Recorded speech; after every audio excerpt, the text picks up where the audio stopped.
हरे कृष्णा हरे माता कृष्ण। जी। हरे कृष्णा। हरे कृष्ण माता जी, हरे कृष्ण, हरे हरे कृष्णा कृष्ण। माता जी। हरे कृष्णा। हरे कृष्ण जी। हरे हरे कृष्ण कृष्ण माता माता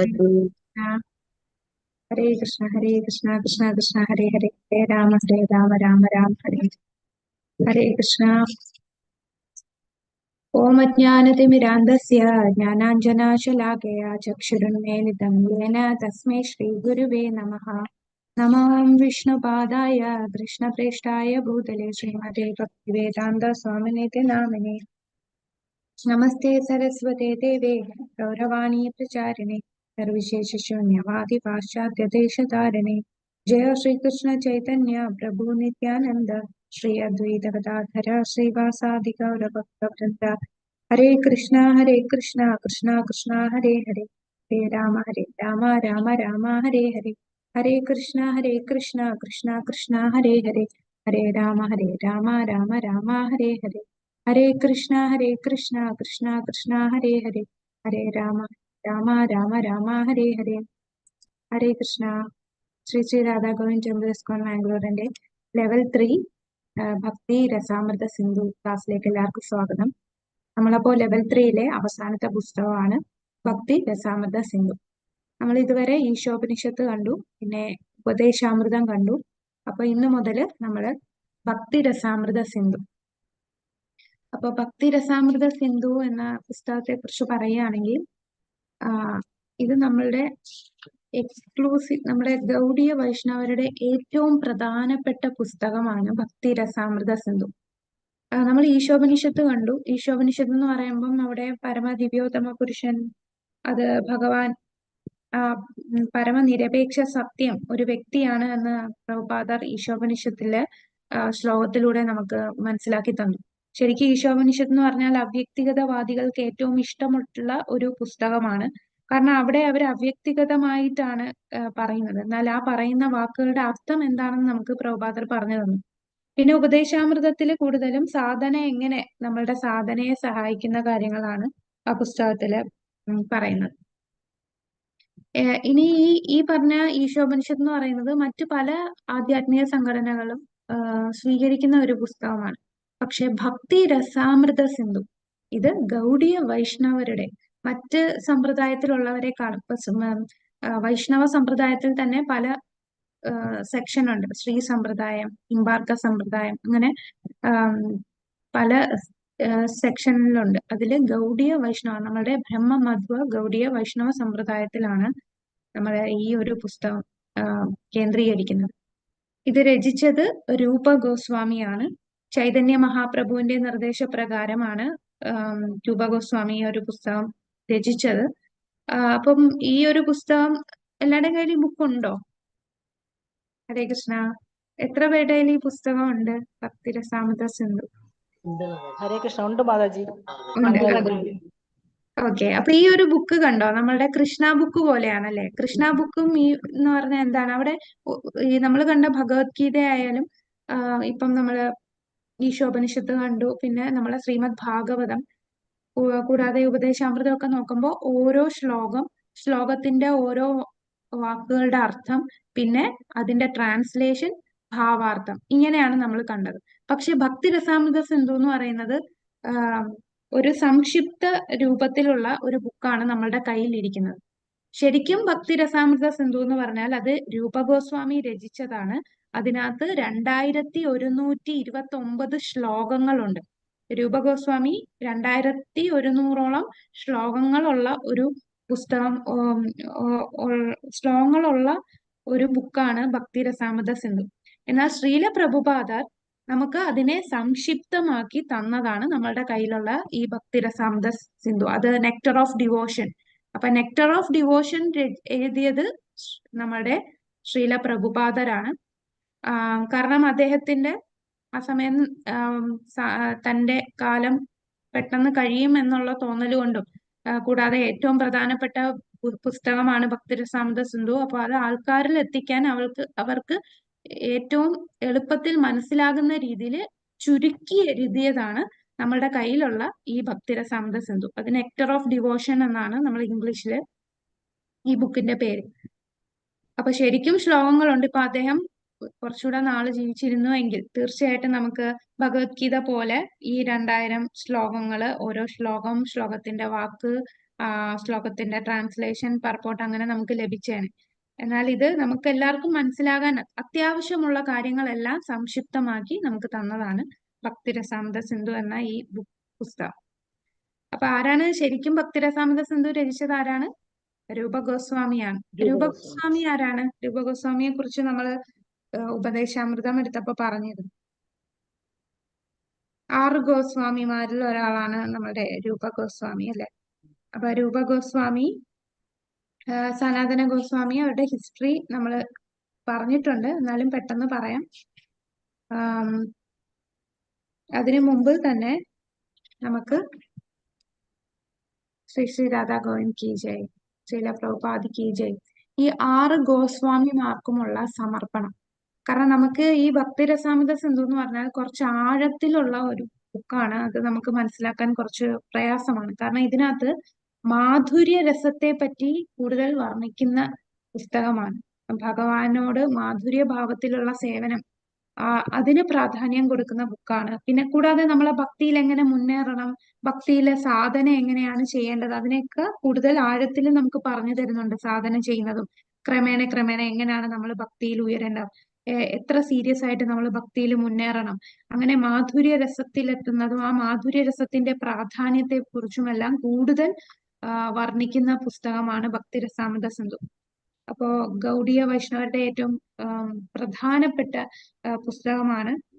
അപ്പൊ അതില് ഇത് മനസ്സിലാക്കണമെങ്കിൽ നമുക്ക് ഗോസ്വാമിമാരുടെ ആ ഒരു കാരുണ്യം വേണം. അതുകൊണ്ട് നമുക്ക് ആദ്യം തന്നെ ഗോസ്വാമിമാർക്കുള്ള സമർപ്പണത്തിലൂടെ നമുക്ക് ഈ ക്ലാസ് തുടങ്ങാം. നാനാശാസ്ത്ര വിചാരണൈക നിപുണോ സദ്ധർമ്മ സംസ്ഥാപകോ ലോകാനാം ഹിതകാരിണോ ത്രിഭുവനേ മാന്യോ ശരണ്യാകരോ രാധാകൃഷ്ണ പദാരവിന്ദ ഭജന നന്ദേന മത്താലികോ വന്ദേ രൂപ സനാതനോ രഘുയുഗോ ശ്രീജീവ ഗോപാലകോ.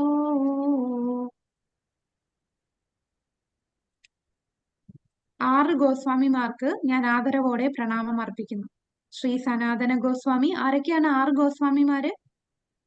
സനാതന ഗോസ്വാമി, രൂപ ഗോസ്വാമി, ശ്രീജീവ ഗോസ്വാമി, രഘുനാഥ ഭട്ടദാസ്, നരോത്തമ ദാസ്,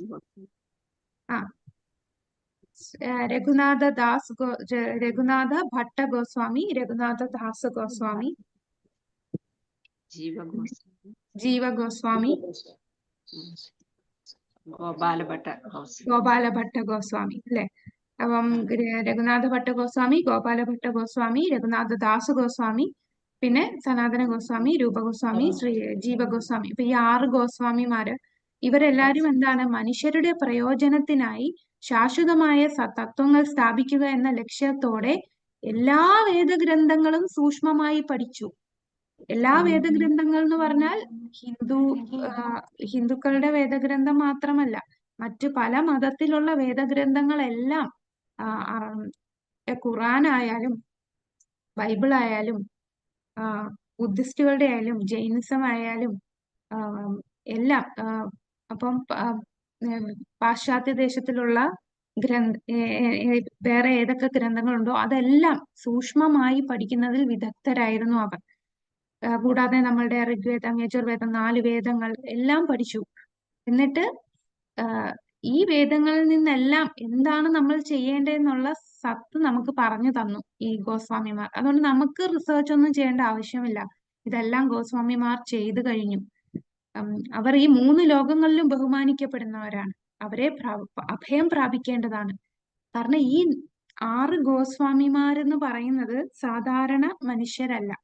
അവരെല്ലാം അങ്ങ് ഗോലോക വൃന്ദാവനത്തില് ഗോപികമാരുടെ മഞ്ജരിമാരാണ്. ഗോപികമാരെ സേവ ചെയ്യുന്ന, രാധാറാണിയെ സേവ ചെയ്യാൻ അഷ്ടസഖികളുണ്ട്. ഈ അഷ്ടസഖികളെ സേവ ചെയ്യുന്ന ആൾക്കാരാണ് കുട്ടികളായിട്ട് ഉള്ളതാണ് മഞ്ജരിമാർ. ആ മഞ്ജരിമാരാണ് ഇവിടെ ചൈതന്യ മഹാപ്രഭു വന്നപ്പോൾ ഗോസ്വാമിമാരായിട്ട് വന്നത്. അവർക്ക് അതുകൊണ്ട് അറിയാം എന്താണ് ഗോപിമാരുടെ മാനസികാവസ്ഥയെന്ന്. അപ്പൊ അവര് ഗോപിമാരുടെ മാനസികാവസ്ഥയിൽ ലയിച്ച് രാധയുടെയും കൃഷ്ണന്റെ അതീന്ദ്രിയ സ്നേഹ സേവനത്തിൽ വ്യാപൃതരായിരിക്കുന്നു. അപ്പൊ ആ 6 ഗോസ്വാമിമാർ 6 മഞ്ചരിമാരാണ്. ആ മഞ്ചരിമാരാണ് നമുക്ക് 6 ഗോസ്വാമിമാരായി വന്ന് എന്തിനാണ് ഇത്രയും തത്വങ്ങളും എല്ലാം എഴുതിയത്? നമ്മളുടെ മനുഷ്യരുടെ പ്രയോജനത്തിനായി. നാനാശാസ്ത്ര വിചാരണയ്ക്ക് നിപുണോ സദ്ധർമ്മ സംസ്ഥാപകോ ലോകാനാം ഹിതകാരിണോ ത്രിഭുവനെ. ലോകാനാം ഈ ലോകത്തിലുള്ള എല്ലാവരുടെയും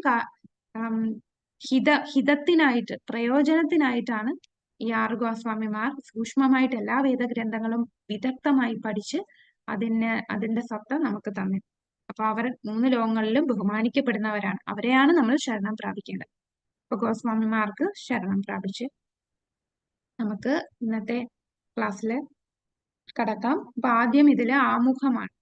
ആമുഖത്തിലാണ് രൂപഗോസ്വാമി ആണ് ഇത് രചിച്ചതെന്ന് പറഞ്ഞു. അപ്പൊ രൂപഗോസ്വാമിയുടെ ചരിത്രത്തെ കുറിച്ച് പറയുന്നുണ്ട്. അപ്പം രൂപഗോസ്വാമി വൃന്ദാവനത്തിലെ 6 ഗോസ്വാമിമാരിൽ ഒരാളാണ്. ഇപ്പൊ നമ്മൾ പറഞ്ഞ 6 ഗോസ്വാമിമാർ, അതിൽ 6 ഗോസ്വാമിമാരിൽ പ്രധാനികളാണ് രൂപഗോസ്വാമിയും സനാതന ഗോസ്വാമിയും. അപ്പൊ കൃഷ്ണനുമായി വ്യക്തമായി ബന്ധപ്പെട്ടിരിക്കുന്നവരാണ്.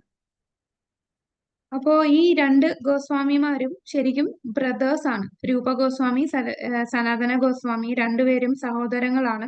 അവര് സരസ്വത ബ്രാഹ്മണ കുടുംബത്തിൽ ജനിച്ചവരാണ്.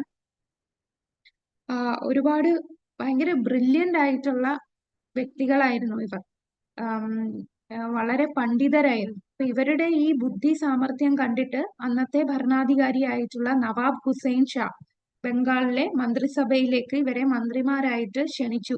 അവരാദ്യം നിരസിച്ചു. അവർക്ക് ഒരു താല്പര്യവുമില്ല. എന്നാൽ നവാബ് ഹുസൈൻ ഷാ ഇവരെ ഭീഷണിപ്പെടുത്തി. നിങ്ങൾ ഈ മന്ത്രിസഭയിൽ ചേർന്നില്ല എന്നുണ്ടെങ്കിൽ നിങ്ങളെ മാത്രമല്ല മുഴുവൻ വൈഷ്ണവരെ ശിക്ഷിക്കുകയും നിങ്ങളുടെ കുലത്തെ തന്നെ നശിപ്പിച്ചില്ലാതാക്കുകയും ചെയ്യും. അപ്പൊ ആ കുലത്തെ സംരക്ഷിക്കാനും വൈഷ്ണവരെ സംരക്ഷിക്കാനും വേണ്ടി അവർ മനസ്സോടെ ആ ഒരു സ്ഥാനം സ്വീകരിക്കുകയാണ് ചെയ്യുന്നത്. അപ്പൊ അങ്ങനെ ആ സ്ഥാനം സ്വീകരിച്ചപ്പോൾ ഇവരുടെ പേര് ദബീർ ഖാസ് എന്നും സാക്കിർ മാലിക് എന്നും മാറി. അപ്പം ബ്രാഹ്മണ കുടുംബത്തിൽ ജനിച്ചതാണ്. അപ്പൊ അന്നത്തെ കാലത്ത് അറിയാം, മറ്റൊരു മതത്തിലേക്ക് ജോലി ചെയ്യാനായിട്ട് ചെല്ലുമ്പോൾ തന്നെ, കൂടാതെ ഇവരുടെ പേരും മുസ്ലിം നാമകരണമാണ് ചെയ്യപ്പെട്ടത്. രൂപ ഗോസ്വാമിയെ ഡബീർ ഖാസ് എന്നും സനാതന ഗോസ്വാമിയെ സാക്കിർ മാലിക്കും എന്നാണ് നവാബ് ഹുസൈൻ ഷാ അവർക്ക് പേര് കൊടുത്തത്. അതുകൊണ്ട് തന്നെ ഇവരെ സമുദായത്തിൽ നിന്ന് പുറത്താക്കി.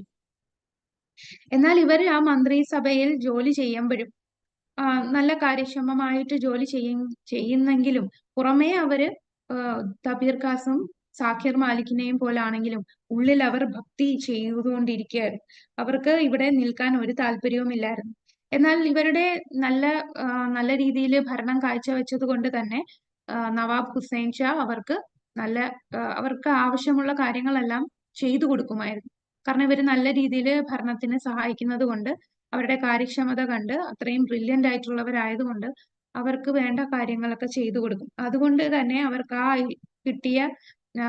അവർക്ക് കയ്യിലുള്ള ആ സമ്പത്ത് വെച്ചിട്ട് താമസിക്കുന്ന സ്ഥലം ഒരു ചെറിയ വൃന്ദാവനമാക്കി മാറ്റി.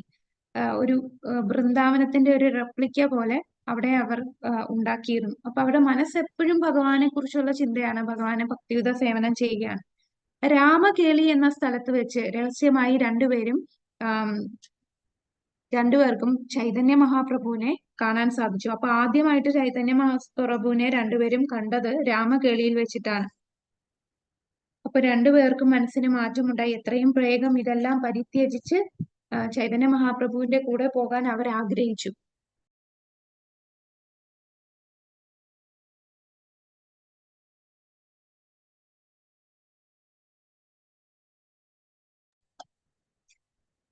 അങ്ങനെ രൂപഗോസ്വാമി ആദ്യം തന്നെ റിട്ടയർമെന്റ് വാങ്ങിച്ചു.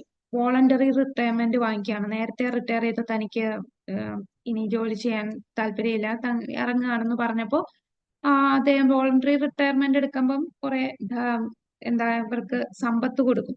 അതിലൊരു കപ്പല് നിറച്ചും സ്വർണം ആണ് കൊടുത്തതെന്ന് പറയാം. അത്രയും സമ്പത്താണ് രൂപഗോസ്വാമിക്ക് ലഭിച്ചത്. സനാതന ഗോസ്വാമിയും ഇതേപോലെ വോളണ്ടറി റിട്ടയർമെന്റിന് അപേക്ഷിച്ചപ്പോൾ അദ്ദേഹം നിരസിച്ചു. നിങ്ങൾ എല്ലാരും കൂടി ഇങ്ങനെ എടുത്തു പോയാൽ ഭരണം നടക്കുകയില്ല, അതുകൊണ്ട് നിങ്ങളിവിടെ വേണമെന്ന് സനാതന ഗോസ്വാമിയോട് പറഞ്ഞു. അങ്ങനെ കുറെ നാളിന് ശേഷം സനാതന ഗോസ്വാമി കുറെ കഷ്ടപ്പാടുകൾ ചെയ്താണ് അവിടെ നിന്ന് രക്ഷപ്പെട്ടത്. ആ പണമൊക്കെ ഉപയോഗിച്ച് അദ്ദേഹം എന്തായാലും അവിടെ നിന്ന് രക്ഷപ്പെട്ടു. അപ്പൊ രൂപഗോസ്വാമിയാണ് ആദ്യം ചൈതന്യ മഹാപ്രഭുവിനെ കണ്ട് അദ്ദേഹത്തിൽ നിന്ന് ദീക്ഷ സ്വീകരിച്ചത്. അത് പ്രയാഗിലാണ്. അപ്പൊ രണ്ടാമത് ചൈതന്യ മഹാപ്രഭുവിനെ രൂപഗോസ്വാമി ആദ്യമായി നേരിട്ട് ഒറ്റയ്ക്ക് ചൈതന്യ മഹാപ്രഭുവിനെ കണ്ട സ്ഥലം പ്രയാഗില് ദശാശ്വമേധ ഘട്ട്, അവിടെ വെച്ചാണ്. അലഹബാദില് പ്രയാഗില് ദശാശ്വമേധ ഘട്ടിൽ വെച്ച് രൂപഗോസ്വാമി ചൈതന്യ മഹാപ്രഭുവിനെ കാണുകയും അദ്ദേഹത്തിൽ നിന്ന് ദീക്ഷ സ്വീകരിക്കുകയും കൂടാതെ അദ്ദേഹത്തിൽ 10 ദിവസം അദ്ദേഹത്തിൽ നിന്ന് ശിക്ഷണങ്ങൾ സ്വീകരിച്ചു. രൂപഗോസ്വാമി ശിക്ഷണങ്ങൾ സ്വീകരിച്ചു. അതിനുശേഷമാണ് പിന്നീടാണ് സനാതന ഗോസ്വാമി വന്നത്. അപ്പൊ നമ്മളെല്ലാരും രൂപാനുഗാസ് ആണ്. എന്താണ് ഈ രൂപാനുഗ എന്ന് പറഞ്ഞാൽ എന്താണ്? രൂപാനുഗ എന്ന വാക്കിന്റെ അർത്ഥം നമ്മള് ഉപദേശാമൃതം പറഞ്ഞപ്പോഴും പറഞ്ഞിരുന്നു. രൂപാനുഗാസ് എന്ന് പറഞ്ഞാൽ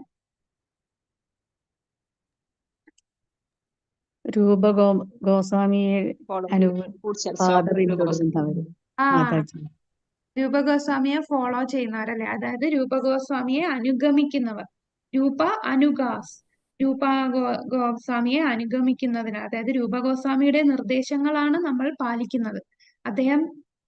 അദ്ദേഹത്തിന് ചൈതന്യ മഹാപ്രഭു നിർദ്ദേശം കൊടുത്തു. ആ നിർദ്ദേശപ്രകാരമാണ് രൂപഗോസ്വാമി ഇതുപോലെ ഭക്തിരസാമൃത സിന്ധു രചിച്ചത്. ചൈതന്യ മഹാപ്രഭുവിന്റെ നിർദ്ദേശങ്ങൾ, ആ ശിക്ഷണത്തിൽ നിന്നാണ് അദ്ദേഹം ഈ ഭക്തിരസാമൃത സിന്ധു രചിച്ചത്. അപ്പൊ ആ ശിക്ഷണം കൊണ്ട് നമ്മൾ ഫോളോ ചെയ്യുന്നത് അദ്ദേഹത്തിന്റെ ശിക്ഷണമാണ്, രൂപഗോസ്വാമിയുടെ ശിക്ഷണമാണ്. അതുകൊണ്ട് രൂപാനുഗ എന്നാണ് നമ്മൾ പറയുന്നത്. അപ്പൊ ഈ ഗൗഡിയ വൈഷ്ണവ സമ്പ്രദായം ഫോളോ ചെയ്യുന്നത് രൂപഗോസ്വാമിയുടെ രീതികളാണ്, അദ്ദേഹത്തിന്റെ ശിക്ഷണങ്ങളാണ്. ഇപ്പോൾ നമ്മൾ പറഞ്ഞു രൂപഗോസ്വാമിക്ക് സമ്പത്ത് കിട്ടിയെന്ന്. അപ്പൊ ഈ സമ്പത്ത് അദ്ദേഹം തിരിക്കുന്നത് എങ്ങനെയാണ്? അദ്ദേഹത്തിന്റെ കയ്യിലുള്ള സമ്പത്ത് തന്നെ അദ്ദേഹം ഓരോ കാര്യങ്ങൾക്ക് വേണ്ടി ഡിവൈഡ് ചെയ്യും. 50% ഭക്തിയുത സേവനത്തിന്, പിന്നെ 25% ബന്ധുക്കൾക്ക് അവരുടെ കാര്യങ്ങൾക്ക്, പിന്നെ 25% സ്വന്തമായിട്ടുള്ള എമർജൻസിക്ക് വേണ്ടി ഉപയോഗിക്കും. ഹരേ കൃഷ്ണ. അപ്പൊ 50, 25, 25 ഇങ്ങനെയാണ് അദ്ദേഹം. ഇതെല്ലാം നമ്മൾ ഉപദേശാമൃതത്തിൽ പറഞ്ഞതാണ്. അപ്പം 50% കൃഷ്ണാവബോധത്തിന് ഭഗവാനും ഭഗവാന്റെ ഭക്തന്മാർക്കും ഭക്തിയുത സേവനത്തിന് വേണ്ടി ഉപയോഗിക്കും. 25% ബന്ധുക്കൾക്കും ഫാമിലി അങ്ങനെയുള്ള കാര്യങ്ങൾക്ക്, 25% അടിയന്തര സാഹചര്യങ്ങൾക്ക് ഉപയോഗിക്കാനായിട്ട് മാറ്റിവെക്കും. അപ്പൊ ഇങ്ങനെയാണ് കൃഷ്ണാവബോധത്തിൽ പ്രവർത്തിക്കുന്നവർ ചെയ്യേണ്ടത് എന്ന് രൂപഗോസ്വാമിയിൽ നിന്ന് നമുക്ക് പഠിക്കാൻ സാധിക്കും. നമ്മളെല്ലാം രൂപാനുഗാസ് ആണ്. ചൈതന്യ മഹാപ്രഭു മുതൽ രൂപ വരെയുള്ള പാരമ്പര്യം, ശ്രീല പ്രഭുപാദർ വരെ നിൽക്കുകയാണ് അല്ലെ നമ്മളുടെ ആ പരമ്പര. ഇനി ഭക്തിരസാമൃത സിന്ധു, അതായത് നെക്ടർ ഓഫ് ഡിവോഷൻ, NOD എന്ന് പറയുന്ന നെക്ടർ ഓഫ് ഡിവോഷൻ, അതായത് നമ്മളുടെ നെക്ടർ ഓഫ് ഡിവോഷൻ ആണ്. ആരാണ് നെക്ടർ ഓഫ് ഡിവോഷൻ എഴുതിയത്? നെക്ടർ ഓഫ് ഡിവോഷൻ ശ്രീല പ്രഭുപാദർ അല്ലെ. ശ്രീല പ്രഭുപാദർ ഭക്തിരസാമൃത സിന്ധുവിനെ സംക്ഷിപ്തമായിട്ട് എഴുതിയതാണ് നെക്ടർ ഓഫ് ഡിവോഷൻ. അപ്പൊ ഇതിനകത്ത് ഇത് എഴുതിയതിന്റെ ഉദ്ദേശങ്ങൾ 6 ഉദ്ദേശങ്ങളോട് കൂടിയാണ് തരുന്നത്. നമ്മളെ ഓരോരുത്തരെയും ഒരു ഗോസ്വാമി ആക്കാൻ, ഭക്തിരസവും ഭൗതിക രസവും വിശദീകരിക്കാൻ, ഭക്തിപരമായ സേവനത്തിലൂടെ ഭൗതിക ലോകത്ത് ജീവിക്കാനുള്ള പ്രായോഗിക സൂചനകൾ നൽകാൻ, വ്യത്യസ്ത രസങ്ങളിൽ യഥാർത്ഥ സ്നേഹം ഉത്തേജിപ്പിക്കാൻ, എല്ലാ ജീവികളെയും തികച്ച് സ്നേഹിക്കുന്ന ശാസ്ത്രം, ഇത് പരിശീലിക്കുന്ന ഭക്തരുടെ ഭക്തി ജീവിതം പരിപോഷിപ്പിക്കുക. ഈ ഉദ്ദേശത്തോടു കൂടിയാണ് ഈ നെക്ടർ ഓഫ് ഡിവോഷൻ രചിച്ചത്. അപ്പൊ രൂപഗോസ്വാമി ആരാന്ന് നമ്മൾ കണ്ടു. ബ്രാഹ്മണ സരസ്വതി ഫാമിലിയിൽ 1489 അദ്ദേഹം ജനിച്ചത്. നവാബ് ഹുസൈൻ ഷായുടെ ചീഫ് സെക്രട്ടറി ആയിരുന്നു. രാമഗളിയിൽ വെച്ച് ചൈതന്യ മഹാപ്രഭുവിനെ ആദ്യം കണ്ടു. പിന്നീട് പ്രയാഗ്, അലഹബാദ് പ്രയാഗിൽ ദശാശ്വമേധ ഘട്ടിൽ വെച്ച് 10 ദിവസത്തിന് അദ്ദേഹത്തിന് 10 ദിവസം അദ്ദേഹത്തിന് ശിക്ഷണം ലഭിച്ചു. അത് പ്രകാരമാണ് അദ്ദേഹം ഭക്തിരസാമൃത സിന്ധു രചിച്ചത്. ഇദ്ദേഹത്തെ രസ ആചാര്യ എന്നാണ് പറയുന്നത്. രസം, ഭഗവാനുമായിട്ടുള്ള ആ മധുര രസത്തില് ആ രുചി, ഭഗവാനുമായിട്ടുള്ള ബന്ധത്തിൽ കിട്ടുന്ന ആനന്ദം, അത് കൂടുതൽ നമുക്ക് പറഞ്ഞു തന്നിട്ടുള്ളതും അത് കൂടുതൽ ആസ്വദിക്കുന്നതുമായിട്ടുള്ള ആചാര്യനാണ് രസാചാര്യൻ. അദ്ദേഹം ആരാധിച്ചിരുന്ന വിഗ്രഹമാണ് ഗോവിന്ദജി. അദ്ദേഹം എഴുതിയിട്ടുള്ള ചില പുസ്തകങ്ങളാണ് ഉപദേശാമൃത, വിദഗ്ധ മാധവ, ലളിത മാധവ, ഭക്തി രസാമൃത സിന്ധു. അപ്പം നമുക്ക് ആദ്യം രൂപഗോസ്വാമിയുടെ പ്രണാം മന്ത്രം ചൊല്ലാം. ശ്രീ ചൈതന്യ മനോഭീഷ്ടം സ്ഥാപിതം യേന ഭൂതലേ സ്വയം രൂപാ കഥാ മഹ്യം ദദാതി സ്വപദാന്തികം. ചൈതന്യ ഭഗവാന്റെ മനോഭീഷ്ടം, ഹൃദയത്തിലുള്ള അഭിലാഷം നിറവേറ്റാനുള്ള ദൗത്യം സ്ഥാപിച്ച രൂപഗോസ്വാമി എനിക്ക് എപ്പോഴാണ് അദ്ദേഹത്തിന്റെ പാതാരവിന്ദങ്ങളിൽ അഭയം നൽകുക? അപ്പൊ ചൈതന്യ മഹാപ്രഭു രൂപഗോസ്വാമിയെ 10 ദിവസം ദശാശ്വമേധ ഘട്ടിൽ പ്രയാഗിൽ വെച്ച് ശിക്ഷണം കൊടുത്തു എന്ന് പറഞ്ഞു. അപ്പൊ എന്തൊക്കെ ശിക്ഷണങ്ങളാണ് അദ്ദേഹം കൊടുത്തത്? അദ്ദേഹം കൊടുത്ത ശിക്ഷണം എന്ന് പറഞ്ഞാൽ ഭഗവാനെ കുറിച്ചുള്ള തത്വം, അതാണ് കൃഷ്ണതത്വം. ഭക്തിയുത സേവനത്തെ കുറിച്ചുള്ള തത്വം, അതാണ് ഭക്തി തത്വം. പിന്നീട് രസം, ഭഗവാനും ഭഗവാന്റെ ഭക്തരും തമ്മിലുള്ള ആ ബന്ധം, അതിലുള്ള ആ രസം, ആ രുചി, അതിനെ കുറിച്ച് പറയുന്നതാണ് രസതത്വം. അപ്പം ചൈതന്യ മഹാപ്രഭു രൂപഗോസ്വാമിക്ക് ആ ഒരു ശക്തി കൊടുക്കുകയാണ്, ശക്തി ആവേശം കൊടുക്കുകയാണ്. അങ്ങനെ ആ ശക്തിയിലൂടെയാണ് രൂപഗോസ്വാമിക്ക് എല്ലാ കാര്യങ്ങൾ മനസ്സിലാക്കുകയും അദ്ദേഹം അത് രചിക്കുകയും പിന്നീട് ആ ഗുരുശിഷ്യ പരമ്പരയിലൂടെ അത് പാസ് ചെയ്ത് കൊടുക്കുന്നു. അപ്പൊ ശ്രീല രൂപഗോസ്വാമിയെ വ്യക്തിപരമായി ആ ശക്തി ചൈതന്യ മഹാപ്രഭു കൊടുത്തു. അപ്പൊ ഇതാണ് ആ പിക്ചർ. ഈ ഘട്ടിൽ വെച്ച്, അലഹബാദിലെ പ്രയാഗിലെ ദശാശ്വമേധ ഘട്ടിൽ വെച്ച് ഇതാണ് ചൈതന്യ മഹാപ്രഭു. അദ്ദേഹം രൂപഗോസ്വാമിക്ക് നിർദ്ദേശങ്ങൾ കൊടുത്തു. ഇനി നമ്മൾ പറയാൻ പോകുന്നത് രസം. രസം എന്ന് പറഞ്ഞാൽ എന്താ? രസം എന്ന് പറഞ്ഞാൽ നല്ല,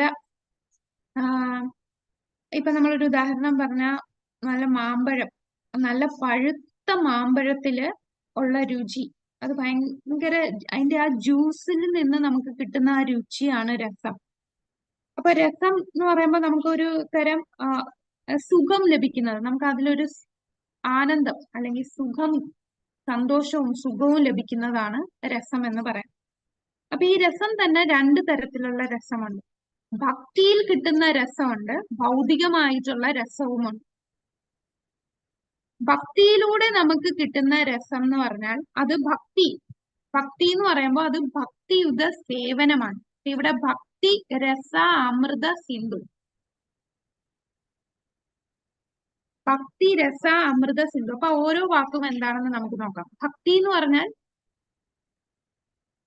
എന്ന് പറഞ്ഞാൽ അത് ഭക്തിയുത സേവനമാണ്. ഭക്തി എന്ന് പറഞ്ഞാൽ ചില ആൾക്കാർ പറയും മനസ്സിൽ വെച്ചാൽ മതി, ആ ഭക്തിയൊക്കെ ഉണ്ട്. ചിലര് ക്ഷേത്രത്തിലൊന്നും പോണ്ട, എന്റെ ഉള്ളിലാണ് എല്ലാം ഉള്ളത്, എന്റെ ഉള്ളിൽ ആ ഒരു സ്നേഹമുണ്ട്, ഭക്തിയുണ്ട്. അതുപോലെ അതാണ് പ്രഭുപാദർ ഭക്തിക്ക് പറഞ്ഞിരിക്കുന്നത് ഭക്തിയുത സേവനം, ഡിവോഷണൽ സർവീസ് എന്നാണ് പറയുന്നത്. അപ്പൊ സേവനം നമ്മൾ ബാഹ്യമായിട്ടും ചെയ്യണം, നമ്മളുടെ ഉള്ളിലുള്ള വികാരവും വേണം. അപ്പൊ രണ്ടും കൂടെ ചേർന്നാലേ ഭക്തി ആവത്തുള്ളൂ. അല്ലാതെ ഉള്ളിൽ മാത്രം വെച്ചിരിക്കുന്നതല്ല ഭക്തി, ബാഹ്യമായിട്ട് നമ്മൾ സേവനം കൂടി ചെയ്യുന്നതാണ് ഭക്തി.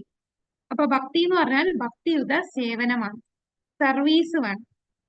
അപ്പം നമുക്കിപ്പോ ഒരു വ്യക്തിയെ ഇഷ്ടമാണെങ്കിൽ ആ വ്യക്തി എനിക്ക് ഇഷ്ടമാണ്, അത് മനസ്സിൽ വെച്ചാൽ പോരാ, നമ്മൾ ആ മനസ്സിലുള്ള കാര്യം പ്രകടമാക്കണം, അവർക്ക് എന്തെങ്കിലും കാര്യങ്ങൾ ചെയ്തു കൊടുക്കണം. അപ്പൊ അതുപോലെയാണ് ഭഗവാനോടുള്ള ഭക്തി, അത് മനസ്സിൽ വെക്കാനുള്ളതല്ല, അത് നമ്മൾ പ്രവർത്തിക്കണം.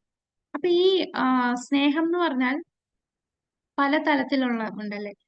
ചിലപ്പോ നമ്മളുടെ സ്നേഹം എന്ന് പറയുന്നത് ഞാനും എൻ്റെ അമ്മയും അച്ഛനും, ഇത്രയും എൻ്റെ ഫാമിലി, എൻ്റെ കുടുംബം, എൻ്റെ മക്കള്, എൻ്റെ ഭർത്താവ്, അങ്ങനെ ഒരു തലത്തിലായിരിക്കും ഒരു സ്നേഹം ഇരിക്കുന്നത്. പ്രാഥമിക ഘട്ടമാണ് കുടുംബത്തോടുള്ള സ്നേഹം.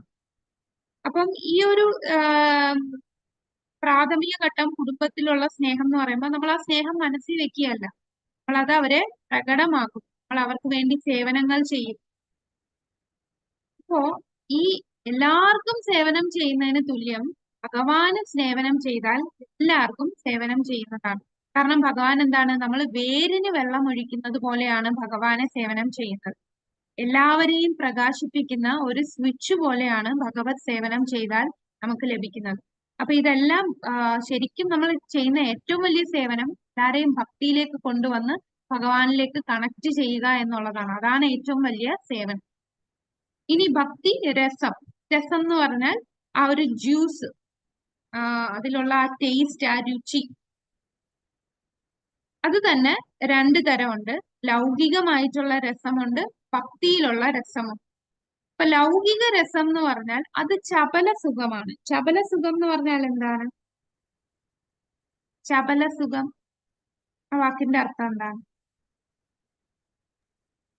കുറച്ചു നേരത്തേക്ക് കുറച്ചു നേരത്തേക്കേ കാണും. ചപല സുഖം എന്ന് പറഞ്ഞാൽ ടെമ്പററി ആയിട്ടുള്ള ഒരു സുഖമാണ്, അല്ലെ? അത് ക്ഷണികമായിട്ടുള്ളതാണ്. നമ്മളെ ആ ആസ്വാദനം മിന്നിമറിയും, കുറച്ചു നേരത്തേക്കേ കാണത്തുള്ളൂ. അതാണ് ചപല സുഖം. പിന്നെ അത് ഭോഗത്യാഗയും കൂടെയാണ്. ഭോഗത്യാഗ എന്ന് പറഞ്ഞാൽ നമുക്ക് ചിലപ്പം ഭയങ്കര ആനന്ദം ലഭിക്കും, കുറെ കഴിയുമ്പോൾ നമുക്ക് അതിനോട് മടുപ്പ് തോന്നും, അതിനെ നമ്മൾ ഉപേക്ഷിക്കും. ഒരു ഉദാഹരണം പറഞ്ഞാൽ, നമ്മളൊരു രസഗുള കഴിക്കുകയാണ്. രസഗുള 1 കഴിച്ചു, നമുക്ക് നല്ല ടേസ്റ്റ് ഉണ്ട്, വീണ്ടും കഴിക്കാൻ തോന്നും. വീണ്ടും നമ്മൾ 2 കഴിച്ചു, 3 കഴിച്ചു, 4 കഴിച്ചു, 5ാമത്തെ വന്നപ്പോ നമുക്ക് മതിയായി, നമുക്ക് തൃപ്തിയായി, നമുക്ക് മടുത്തു. അപ്പൊ ആദ്യം നമുക്കൊരു ആനന്ദം കിട്ടും, ഭോഗ, നമ്മളെ ആസ്വദിക്കുകയാണ്, അതാണ് ഭോഗ. പിന്നെ ത്യാഗം എന്ന് പറഞ്ഞാൽ കുറെ കഴിഞ്ഞ് നമുക്ക് മടുപ്പ് തോന്നിയിട്ട് അതിനെ നമ്മൾ ഉപേക്ഷിക്കും. മതിയാകുമ്പോൾ ഉപേക്ഷിക്കുന്നതാണ് ത്യാഗ. അപ്പം ഭൗതികമായിട്ടുള്ള രുചി എന്ന് പറഞ്ഞാൽ കുറച്ചു നേരേ കാണൂ. അത് കുറച്ചു നേരത്തേക്ക് നമുക്ക് നല്ല ആസ്വാദനം കിട്ടും, കുറെ കഴിയുമ്പോൾ അതിനോട് നമുക്ക് മടുപ്പ് തോന്നും. എല്ലാ ഭൗതികമായിട്ടുള്ള ആനന്ദവും ഇങ്ങനെ ആയിരിക്കും, കുറെ കഴിയുമ്പോൾ നമുക്ക് മടുപ്പ് തോന്നുന്നതാണ്. അപ്പൊ ഭൗതിക ആസ്വാദനം മിന്നി മറയുന്ന ഒരു ആസ്വാദനമാണ്, അതാണ് ശബല സുഖം. കൂടാതെ അത് ഭോഗത്യാഗ, ഈ 2 ഘടകങ്ങൾ കാണും. നമുക്ക് ആസ്വാദനം കുറച്ചു നേരം തരും, പിന്നെ നമുക്ക് അതിനോട് മടുപ്പും തോന്നും. പക്ഷെ ഭക്തി എന്ന് പറഞ്ഞാൽ, ഭക്തിയുടെ രസം, ഭക്തി രസം എന്ന് പറഞ്ഞാൽ അത് ഭഗവാനും ഭക്തനും തമ്മിലുള്ള ബന്ധത്തിൽ നിന്ന് ഉടലെടുക്കുന്ന രസമാണ്. ആ ഒരു ആനന്ദം അത് എപ്പോഴും പുതുമയുള്ളതായിരിക്കും. കൂടാതെ അതൊരിക്കലും നശിക്കാത്തതാണ് ഭക്തി രസം. ഭക്തി രസം എന്ന് പറഞ്ഞാൽ അനന്തമായിട്ടുള്ളതാണ്, എറ്റേണൽ ആണ്, ഒരിക്കലും നശിക്കാത്തതാണ്.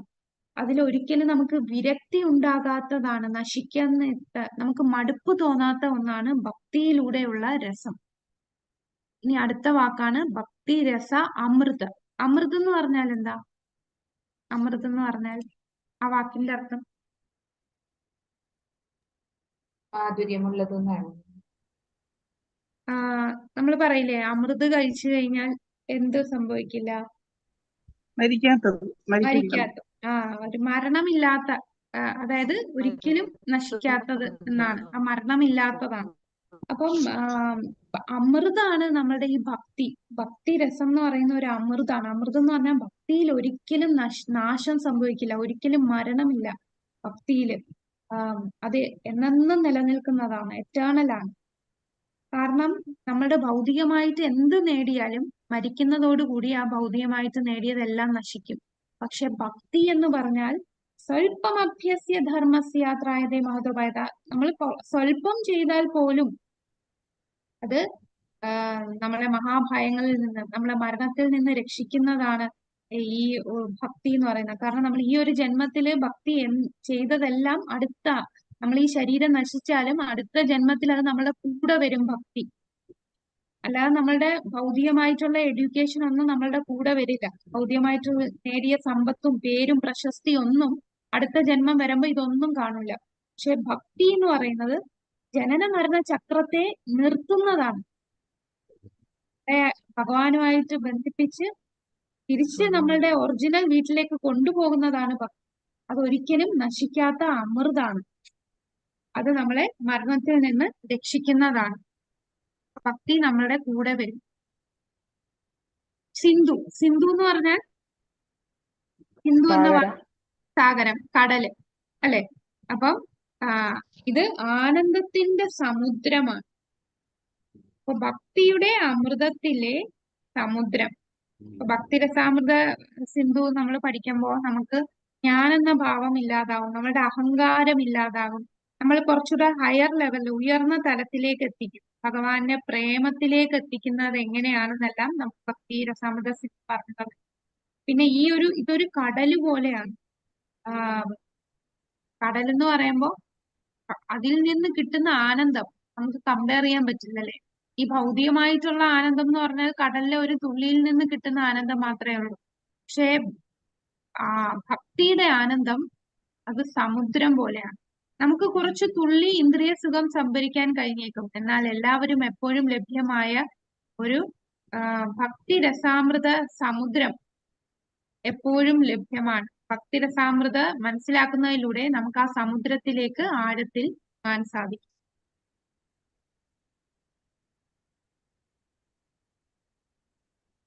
ഇതെല്ലാം നമ്മൾ പറഞ്ഞു.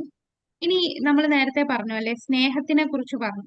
അപ്പം ചില ആൾക്കാർ പറയും എനിക്ക് എന്റെ പേരൻസ് അതാണ് സ്നേഹം. കുറച്ചുകൂടെ ബ്രോഡായിട്ട് വരുമ്പോൾ എന്റെ പേരൻസ് മാത്രമല്ല എന്റെ കുടുംബത്തിലുള്ള എല്ലാവരോടും സ്നേഹമുള്ളതായിട്ട് നമ്മുടെ ആ സ്നേഹം കുറച്ചുകൂടെ വിസ്തരിക്കും. എന്നാൽ അവരെക്കാളും കുറച്ചുകൂടെ ഉയർന്നു നിൽക്കുന്നത് എന്റെ ഈ സമൂഹത്തിനോട് നമ്മൾ സ്നേഹം കാണിക്കുന്നു എന്നുള്ളതാണ്. പിന്നെ കുറച്ചുകൂടെ ഉയർന്ന സ്നേഹം എന്ന് പറഞ്ഞാൽ എന്റെ ഈ രാജ്യത്തിനോടാണ് എനിക്ക് സ്നേഹം, ഈ രാജ്യത്തിലുള്ള എല്ലാവരോടുമാണ് എന്റെ സ്നേഹം, ആ രാജ്യത്തിന് വേണ്ടി ഞാൻ എന്തും ചെയ്യും. ഇപ്പം എന്താണ് യുദ്ധത്തിന് പോകുന്ന ഭടന്മാര് അവരെ സ്വന്തം രാജ്യത്തിന് വേണ്ടി ജീവൻ പോലും ത്യജിക്കാൻ തയ്യാറായവരാണ്. ഇനി കുറച്ചുകൂടെ വരുമ്പോ പക്ഷെ അവിടെ ഒരു ഇതെന്ന് പറയുമ്പോൾ അവിടെ എന്റെ രാജ്യം എന്ന് മാത്രമേ ഉള്ളൂ അല്ലെ. ഈ ഭൗതിക ലോകത്ത് എല്ലാത്തിനും ഒരു ഡ്യുവാലിറ്റി കാണും. നമ്മള് എന്റെ ഫാമിലി എന്ന് പറയുമ്പോൾ അതിന്റെ അർത്ഥം മറ്റുള്ള ഫാമിലിയോട് എനിക്ക് അത്ര സ്നേഹമില്ല, എന്റെ ഫാമിലിയോട് മാത്രമേ ഉള്ളൂ എന്ന് പറയും. എന്റെ സമൂഹം എന്ന് പറയുമ്പോൾ ഈ സമൂഹത്തിനോടേ ഉള്ളൂ, മറ്റു സമൂഹത്തിനോട് എനിക്ക് സ്നേഹം വരുന്നില്ല. എന്റെ രാജ്യത്തിനോട് സ്നേഹം എന്ന് പറയുമ്പോൾ മറ്റുള്ള രാജ്യങ്ങളെ നമ്മൾ ഉപേക്ഷിക്കുന്നു എന്നായി. എന്നാൽ മാനവികത, എല്ലാ മനുഷ്യരോടും എനിക്ക് സ്നേഹമാണ്, അവിടെ ഒരു ലിമിറ്റേഷൻ ആണ്. കാരണം അവിടെ മനുഷ്യനോടെ സ്നേഹമുള്ളൂ, അപ്പൊ ബാക്കിയുള്ള ജീവജാലങ്ങൾക്ക് എന്താ സ്നേഹമില്ലാത്തത്? അപ്പൊ അതാണ് ഈ സ്നേഹം എന്ന് പറയുന്ന ഭൗതിക ലോകത്തുള്ള സ്നേഹം വളർന്ന് വളർന്ന് ഹ്യൂമാനിറ്റി വരെ വരും, അതിനപ്പുറം പോകില്ല. പക്ഷെ ഭഗവാനോട് നമ്മൾ സ്നേഹം, ഭഗവാനോടുള്ള പ്രേമം വരുമ്പോ അതെല്ലാത്തിനെയും സ്നേഹിക്കുന്നതിന് തുല്യമാണ്. കാരണം ഈ എല്ലാ ജീവികളും ഭഗവാന്റെ അംശമാണെന്ന് നമുക്ക് മനസ്സിലാവും. ഭഗവാനോടുള്ള ഭക്തിയിൽ നമ്മൾ ഉയരുമ്പോൾ നമുക്കൊരു ഉറുമ്പിനെ പോലും നോവിക്കാൻ നമുക്ക് പ്രയാസം തോന്നും. കാരണം ആ ഉറുമ്പ് ഭഗവാന്റെ അംശമാണെന്നും ആ ഉറുമ്പിന്റെ ഉള്ളിലും പരമാത്മാവായിട്ട് ഭഗവാൻ ഉണ്ടെന്നും നമുക്ക് കാണാനുള്ള അവബോധം ഉയരും. എന്നാൽ ഈ പറയുന്ന അവബോധം നേരത്തെ പറഞ്ഞ സ്നേഹത്തിനില്ല. മാനുഷിക പരിഗണന കൊടുക്കുന്ന ഹ്യൂമാനിറ്റേറിയൻ ആക്ടിവിറ്റീസ് ചെയ്യുന്ന ആൾക്കാർക്ക് വരുന്നില്ല. കാരണം അവര് മനുഷ്യന് മാത്രമേ പ്രാധാന്യം കൊടുക്കുന്നുള്ളൂ, അപ്പൊ മറ്റ് ജീവജാലങ്ങൾക്ക് എന്താ പ്രാധാന്യം കൊടുക്കണില്ലേ? അപ്പം നമ്മളിപ്പോ ഈ സമൂഹത്തില് വലിയ നിലയും വിലയും നല്ല പോപ്പുലർ ആയിട്ടുള്ള ആൾക്കാരൊക്കെ ആരാധിക്കുന്ന പല ആൾക്കാർ കാണും. ആൾക്കാർ ഈ ഭൗതിക ലോകത്തിലുള്ള ആൾക്കാർ ആരാധിക്കുന്നത് ഒന്നെങ്കിൽ അവരുടെ സമ്പത്ത് നോക്കിയായിരിക്കും, അല്ലെ അവരുടെ കഴിവുകൾ നോക്കിയായിട്ടും, അവരുടെ സ്കില്ല് നോക്കിയായിരിക്കും, അല്ലെ അവർ ചെയ്യുന്ന ഇതുപോലെ ഏതെങ്കിലും മാനുഷിക പരിഗണന കൊടുത്ത് ചെയ്യുന്ന സേവനം നോക്കിയായിരിക്കും.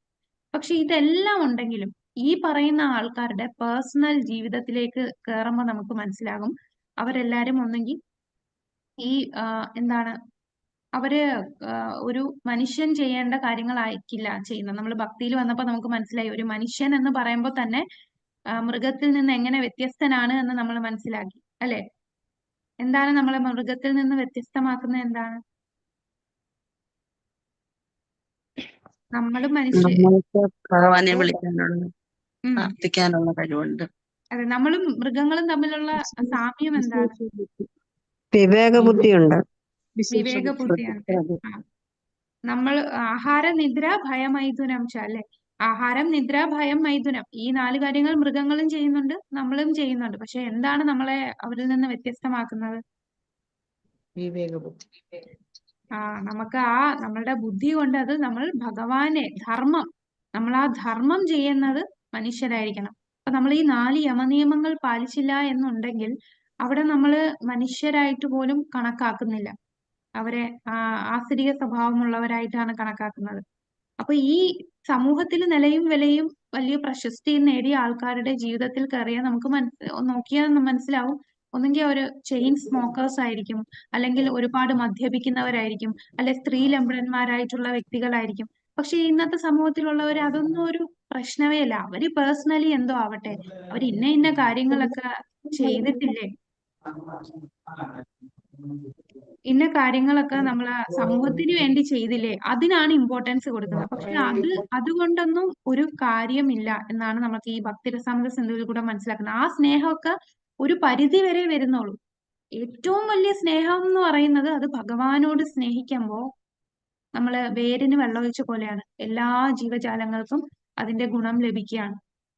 കാരണം ഭഗവാന്റെ അംശമാണ് മറ്റ് ജീവജാലങ്ങൾ. ഭഗവാൻ സന്തോഷിക്കുമ്പോൾ ബാക്കി എല്ലാവരും സന്തോഷിക്കുന്നു. ഭഗവാനാണ് ഭോക്താവ്. ജഡഭരതന്റെ ഉദാഹരണം നമ്മൾ കണ്ടു അല്ലെ? ഇപ്പൊ ഈ ഭക്തിയിലേക്ക് വരുമ്പോ നമ്മളുടെ അവബോധം ഉയരും. അപ്പൊ ആ അവബോധം ഉയരുമ്പോ നമുക്ക് ഒരു ജീവജാലത്തിനെയും വേദനിപ്പിക്കാൻ നമുക്ക് തോന്നില്ല. അപ്പൊ നമ്മൾ ഈ ഒരു സമൂഹം നന്നാവണമെങ്കിൽ ആ സമൂഹത്തിലെ ഓരോ വ്യക്തികളും നന്നാകണം. ആ ഓരോ വ്യക്തികളുടെയും സ്വഭാവം നന്നാകണം.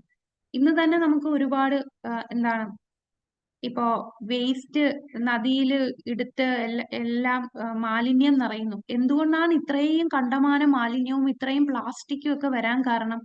കാരണം എല്ലാവരുടെയും ഭോഗയാണ്. അവർക്കുള്ള ഇന്ദ്രിയ സംതൃപ്തിക്ക് വേണ്ടി അവരെന്തും ചെയ്യുകയാണ്. അതിങ്ങനെ അവരുടെ ധൂർത്താണ്. ജീവിതത്തിലെ ധൂർത്തായിട്ട് ആഘോഷിക്കുകയും ഇന്ദ്രിയ സംതൃപ്തിക്ക് വേണ്ടി ഒരുപാട് സാധനങ്ങൾ വാങ്ങിച്ചു കൂട്ടുകയും ഒക്കെ ചെയ്യുമ്പോൾ ഒരുപാട് പ്ലാസ്റ്റിക് വേസ്റ്റുകൾ വരുന്നു. അവര് മറ്റുള്ള ഒന്നും ചിന്തിക്കുന്നില്ല. എനിക്ക് സന്തോഷം, എന്റെ ഫാമിലിക്ക് സന്തോഷം, എന്റെ സൊസൈറ്റിക്ക് സന്തോഷം. അപ്പൊ അത് കാരണം ഈ പ്രകൃതിക്കും അത് ദോഷകരമാണ് എന്നൊന്നും അവര് ചിന്തിക്കുന്നില്ല. എന്നാൽ കൃഷ്ണാബോധത്തിൽ വരുമ്പോ നമുക്കറിയാം ലളിതമായ ജീവിതം, ഉയർന്ന ചിന്താഗതി. അപ്പൊ ലളിതമായ ജീവിതം എന്ന് പറയുമ്പോൾ അവിടെ തന്നെ നമുക്ക് കുറെ ധൂർത്ത് ഇല്ലാതാകുന്നുണ്ട്. നമ്മൾ ചെയ്യുന്ന കാര്യങ്ങളെല്ലാം ഭഗവാനെ സേവ ചെയ്യുന്നതായിട്ടേ ചെയ്യുന്നുള്ളൂ. നമ്മളുടെ ഇന്ദ്രിയ സംതൃപ്തി ഇല്ല. നമ്മളുടെ ഇന്ദ്രിയ സംതൃപ്തി കുറയുമ്പോൾ തന്നെ ഒരുപാട് ധൂർത്ത് നമുക്ക് അവിടെ കുറയുകയാണ്. അപ്പൊ ഭഗവാനെ സേവിക്കുമ്പോൾ എല്ലാ തലത്തിലും സന്തോഷം ലഭിക്കുന്നതാണ്.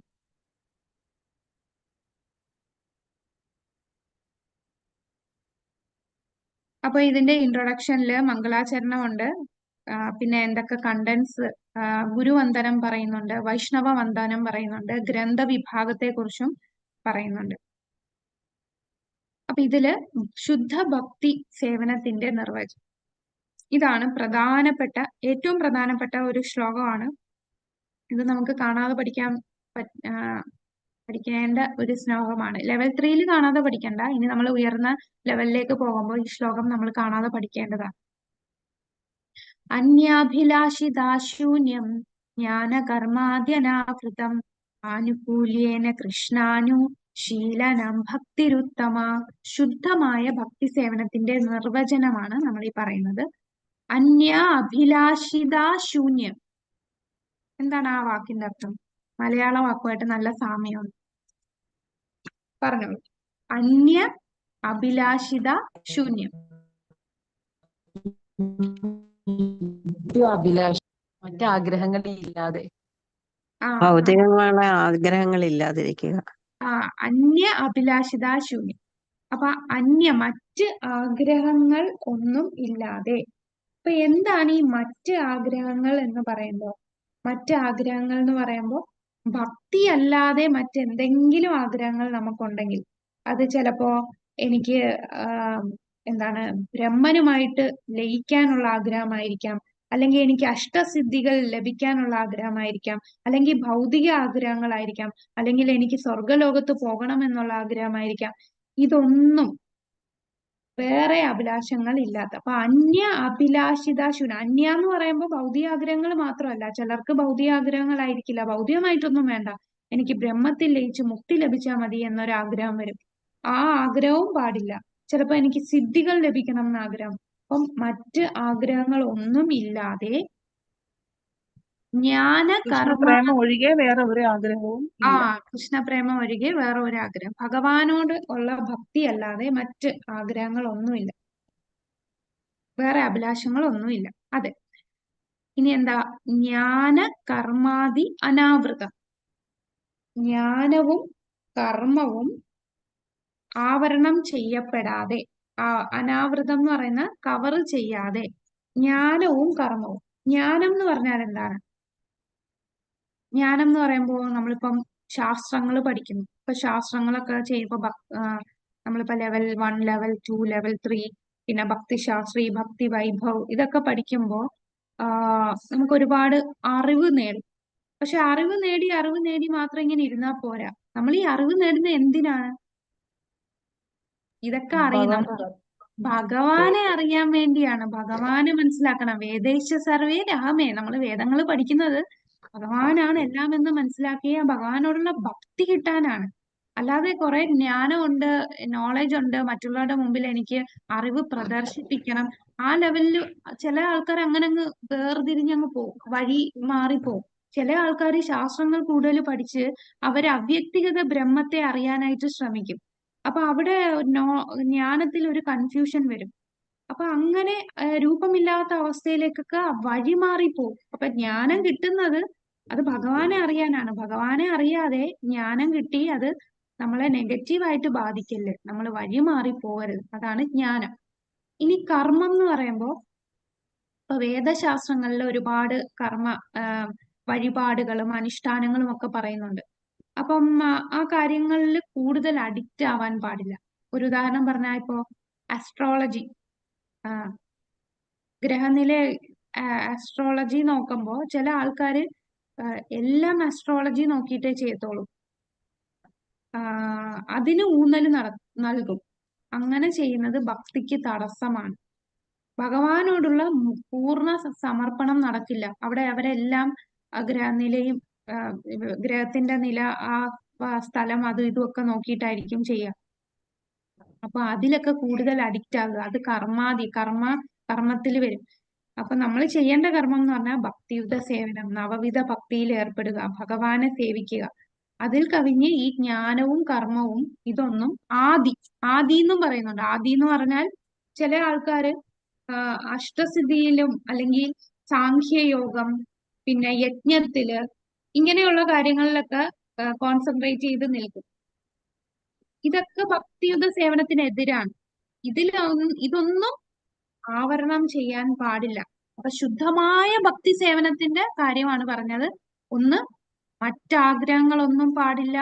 ജ്ഞാനവും കർമ്മവും കൂടി ആവരണം ചെയ്യാൻ പാടില്ല. അടുത്തത്, ആനുകൂല്യേന കൃഷ്ണാനു. ആനുകൂല്യേന കൃഷ്ണാനു എന്ന് പറഞ്ഞാൽ കൃഷ്ണന് അനുകൂലമായിട്ട്, ഭഗവാൻ അനുകൂലമായിട്ട്. അപ്പൊ നമ്മൾ എപ്പോഴും ഭഗവാനെ ചിന്തിക്കണം എന്നാണ് പറയുന്നത്. എപ്പോഴും നമ്മളുടെ മനസ്സിൽ വേറെ ചിന്തകളൊന്നും പാടില്ല. എപ്പോഴും ഭഗവാനെ തന്നെ ധ്യാനിച്ചിരിക്കുക. എന്നാൽ ഭഗവാനെ തന്നെ എപ്പോഴും ചിന്തിച്ച ഒരു വ്യക്തിയാണ് കംസൻ, അല്ലെ? കംസൻ എന്തിനാ ഭഗവാനെ കുറിച്ച് ചിന്തിച്ചത്? ഭയമുള്ളത്. ആ, എപ്പോഴും ഭഗവാനെ കുറിച്ച് ചിന്തിക്കുന്നുണ്ടായിരുന്നു. ഊണിലും ഉറക്കത്തിലും, ഉറക്കവും വരുന്നില്ല, ഉറക്കത്തിലും ഭഗവാനെ ചിന്തിക്കുന്നു. അപ്പൊ കംസൻ ഭക്തനല്ലേ? എപ്പോഴും നമ്മൾ അല്ല, പറഞ്ഞോളൂ അത്. പ്രതികൂല പ്രതികൂല ഭക്തിയാണ്. അതാണ് ഈ വാക്ക്. ഭഗവാൻ അനുകൂലമായിട്ടാണ് നമ്മൾ ചെയ്യേണ്ടത്. പക്ഷെ അവിടെ കംസന്റെ ചിന്താഗതി എന്ന് പറഞ്ഞാൽ ദേഷ്യവും ഭയവും കൂടെ ചേർന്നാണ്. ഭഗവാനെ മരണമായിട്ടാണ് കാണുന്നത്. പിന്നെ ഹിരണ്യകശിപു ഭഗവാനോട് ദേഷ്യത്തോടെയാണ്, ഒരു ശത്രുഭാവത്തിലാണ്. രാവണൻ ശത്രുഭാവത്തിലാണ് കാണുന്നത്. അപ്പൊ അതൊന്നും അനുകൂലമല്ല. അതുകൊണ്ടാണ് നമ്മുടെ ഭക്തി എന്ന് പറഞ്ഞാൽ ഭഗവാന്റെ ഇഷ്ടത്തിനൊത്ത് പെരുമാറണം, ഭഗവാനെ സന്തോഷിപ്പിക്കണം. ആ, നമ്മളുടെ ഇന്റൻഷൻ, നമുക്ക് ഭഗവാനെ സഹായിക്കണം, നമ്മളെ ഭഗവാനെ സന്തോഷിപ്പിക്കണം എന്നുള്ള ചിന്തയിൽ നമ്മൾ ഭക്തിയുത സേവനം ചെയ്യണം. അല്ലാതെ എപ്പോഴും ഭഗവാനെ കുറിച്ച് ചിന്തിച്ച് ഭഗവാനോട് ദേഷ്യത്തോടെയും ഭയത്തോടെയും കാണുന്നതല്ല, അത് അനുകൂലമല്ല. അപ്പൊ ആനുകൂല്യേന കൃഷ്ണാനുശീലനം. കൃഷ്ണ എന്ന് പറയുമ്പോൾ, ഇവിടെ കൃഷ്ണ എന്ന വാക്ക് പറയുമ്പോൾ അവിടെ കൃഷ്ണൻ മാത്രമല്ല, അദ്ദേഹത്തിന്റെ വിസ്താരം, അദ്ദേഹത്തിന്റെ അവതാരം, അദ്ദേഹത്തിന്റെ ശക്തികൾ, ഇതെല്ലാം പെടും. ഭഗവാനും ഭഗവാന്റെ വിഷ്ണു തത്വം, കൂടാതെ ഭഗവാന്റെ ഭക്തന്മാര്, ഗുരു ആചാര്യന്മാര്, ഇവരെ എല്ലാരും കൃഷ്ണ. അപ്പൊ കൃഷ്ണ ആനുകൂല്യേന കൃഷ്ണ എന്ന് പറയുമ്പോൾ കൃഷ്ണൻ മാത്രം, ഭഗവാൻ മാത്രമല്ല, ഭഗവാന്റെ വിസ്താരം, അവതാരം, ഭഗവാന്റെ തത്വം, ഭക്തന്മാര്, പിന്നെ ഭഗവാന്റെ ധാമം, ഭഗവാൻ ഉപയോഗിക്കുന്ന സാമഗ്രികൾ, ഭഗവാന്റെ പുസ്തകങ്ങൾ, അതായത് ഭഗവത്ഗീത, ശ്രീമദ് ഭാഗവതം, ഇതെല്ലാം അതിൽ വരും. പക്ഷെ ജീവാത്മാക്കൾ വരില്ല, മറ്റ് ദേവീ ദേവന്മാര് വരില്ല. അതുകൊണ്ടാണ് കൃഷ്ണാനു, അല്ലാതെ മറ്റ് ദേവന്മാരല്ല. അവിടെ ദുർഗയോ മഹാദേവനോ ഗണേശനോ ബ്രഹ്മാവ് ജീവതത്വമായ ബ്രഹ്മാവ്, ഇവരൊന്നും വരുന്നില്ല. ആനുകൂല്യേന കൃഷ്ണ അനുശീലനം. അനുശീലനം എന്ന് പറഞ്ഞാൽ നേരത്തെ പറഞ്ഞില്ലേ, രൂപ അനുഗാസ് എന്ന് പറഞ്ഞു. അനുഗ എന്ന് പറഞ്ഞാൽ എന്താണ്? ഫോളോ ചെയ്യാം. ഫോളോ ചെയ്യാം. പാദ ആ പാദത്തിനെ ഫോളോ ചെയ്യാം. പാത സ്വീകരിക്കുക, അവരുടെ footpath, follow the footpath of acharyas എന്ന് പറയാം. അപ്പൊ ആചാര്യന്മാരുടെ പാത സ്വീകരിക്കുക, അതാണ് ഭഗവാന് അനുകൂലമായിട്ട് എങ്ങനെയാ ചെയ്യേണ്ടത്? നമുക്ക് തോന്നിയ പോലല്ല, നമ്മളുടെ മനസ്സിൽ തോന്നിയ പോലെ ഭഗവാനെ ആരാധിക്കുകയല്ല ചെയ്യേണ്ടത്. അനുശീലനം എന്ന് പറയുമ്പോൾ ആചാര്യന്മാരുടെ നിർദ്ദേശപ്രകാരം ഉള്ള പ്രവൃത്തിയാണ് നമ്മൾ ചെയ്യേണ്ടത്. നമ്മുടെ മനസ്സാ വാച കർമ്മണ ഭഗവാന് ഭക്തിയുടെ സേവനം, ഭഗവാന് പ്രീതിപൂർവം നമ്മൾ ഭഗവാന് സേവനം ചെയ്യണം. ആ പ്രീതിപൂർവം എന്ന് പറയുന്നത് നമ്മളുടെ മനസ്സിൽ തോന്നിയ കാര്യങ്ങളല്ല, ആചാര്യന്മാര് നമുക്ക് പറഞ്ഞു തന്നിട്ടുണ്ട് എങ്ങനെയാണ് ചെയ്യേണ്ടത്, അതനുസരിച്ച് നമ്മൾ ചെയ്യണം. അതാണ് ശുദ്ധമായ ഭക്തിയുദ്ധ സേവനം. അനുശീലനം. അപ്പൊ അനുശീലനം എന്ന് പറയുമ്പോൾ അവിടെ രണ്ട് കാര്യങ്ങൾ വരുന്നുണ്ട്. ഒന്ന് പ്രവൃത്തി, രണ്ടാമത്തത് നിവർത്തി. പ്രവൃത്തി എന്ന് പറഞ്ഞാൽ എന്തായിരിക്കും? പ്രവൃത്തി എന്ന് പറഞ്ഞാൽ നമ്മൾ ഭഗവാന് വേണ്ടി ചെയ്യേണ്ട കാര്യങ്ങൾ, ഭഗവാന്റെ ചെയ്യുന്ന ഭക്തിയുദ്ധ സേവനത്തിന് സഹായിക്കുന്ന രീതിയിൽ ചെയ്യുന്ന കാര്യങ്ങൾ, പോസിറ്റീവ് ആയിട്ടുള്ള കാര്യങ്ങൾ. നിവൃത്തി എന്ന് പറഞ്ഞാൽ ഭക്തിയെ സഹായിക്കാത്ത കാര്യങ്ങൾ ഉപേക്ഷിക്കേണ്ട, ഭക്തിക്ക് തടസ്സമായിട്ടുള്ളതിന് നിന്ന് മാറി നിൽക്കേണ്ടതാണ് നിവർത്തി. അപ്പൊ ഇതെല്ലാം നമുക്ക് ആചാര്യന്മാര് പറഞ്ഞു തന്നിട്ടുണ്ട്. ഇപ്പം ഉപദേശാമൃതം നമ്മൾ കണ്ടു, ഭക്തിക്ക് തടസ്സമായിട്ടുള്ള കാര്യങ്ങൾ 6 കാര്യങ്ങൾ, ഭക്തിയെ അനുകൂലിക്കുന്ന 6 കാര്യങ്ങൾ, ഭക്തിയെ സഹായിക്കുന്ന കാര്യങ്ങൾ. അപ്പൊ ഈ കാര്യങ്ങളെല്ലാം ആചാര്യന്മാര് പറഞ്ഞു തന്നതനുസരിച്ച് നമ്മൾ പ്രവർത്തിക്കണം. ഇതാണ് ഭക്തിരുത്തമ. ഭക്തിരുത്തമ എന്ന് പറഞ്ഞാൽ ഇതാണ് ഉത്തമ ഭക്തിയുടെ നിർവചനം. അപ്പൊ ഉത്തമ ഭക്തി എന്ന് പറഞ്ഞാൽ ഇതാണ്. ഇതിന് ഒരു ലൂപ്പ് ഹോളും ഇല്ല. ചില ആൾക്കാര് ഭഗവാനെ ഒരുപാട് അവരുടെ പുറമേ കാണിക്കുമ്പോൾ ഭയങ്കര ഭക്തിയാന്ന് തോന്നും. ഭഗവാനെ എപ്പോഴും കൃഷ്ണ എന്ന് വിളിക്കും, കണ്ണീര് പൊഴിക്കും. പക്ഷെ അത് ഉത്തമ ഭക്തിയുടെ ലെവലിൽ വരുന്നില്ല. ഈ കാര്യങ്ങളൊന്നും ഇല്ല എന്നുണ്ടെങ്കിൽ, മറ്റാഗ്രഹങ്ങളൊന്നും ഉണ്ടാവാൻ പാടില്ല, ജ്ഞാനവും കർമ്മവും അനാവരണം ചെയ്യാൻ പാടില്ല, ഭഗവാനെ പ്രേമപൂർവം, ഭഗവാനെ പ്രീതിപൂർവം അനുകൂലമായിട്ടായിരിക്കണം സേവിക്കുന്നത്. അത് കൃഷ്ണനെ തന്നെ. കൃഷ്ണൻ എന്ന് പറയുമ്പോൾ ഭഗവാനും ഭഗവാന്റെ വിഷ്ണു തത്വം, ഭഗവാന്റെ ധാമം, ഭഗവാന്റെ പുസ്തകം, ഭഗവാന്റെ ഭക്തന്മാർ, ഇതെല്ലാം കൃഷ്ണ എന്ന് പറയും. അനുശീലനം അത് പ്രധാനമാണ്. ആചാര്യന്മാർ പറഞ്ഞ പ്രകാരം നമ്മൾ പ്രവർത്തിക്കണം. ഇതാണ് ഉത്തമ ഭക്തി. ഭൗതികമായ ലാഭത്തിനോ ഫലവത്തായ പ്രവർത്തനങ്ങളിലെയോ തത്വചിന്താപരമായ ഊഹാപോഹങ്ങളിലൂടെയോ ഉള്ള നേട്ടമോ ആഗ്രഹിക്കാതെ പരമഭഗവാനായ കൃഷ്ണനോട് ഒരാൾ അതീന്ദ്രിയമായ സ്നേഹമായ സേവനം അനുഷ്ഠിക്കണം. അതിനെയാണ് ശുദ്ധഭക്തി എന്ന് പറയുന്നത്. അപ്പൊ ഇതില് 2 ഘടകങ്ങളുണ്ട്. കൃഷ്ണാനുശീലനം, ആനുകൂല്യനം. ഈ 2 കാര്യങ്ങൾ സ്വരൂപ ലക്ഷണം എന്ന് പറയും. ഇനി തടസ്ഥ ലക്ഷണം എന്ന് പറയുന്നതാണ് അന്യ അഭിലാഷിത ശൂന്യം ജ്ഞാന കർമാദി അനാവൃതം. ഇതിന്റെ അർത്ഥം നമ്മൾ എന്താന്ന് പറഞ്ഞു.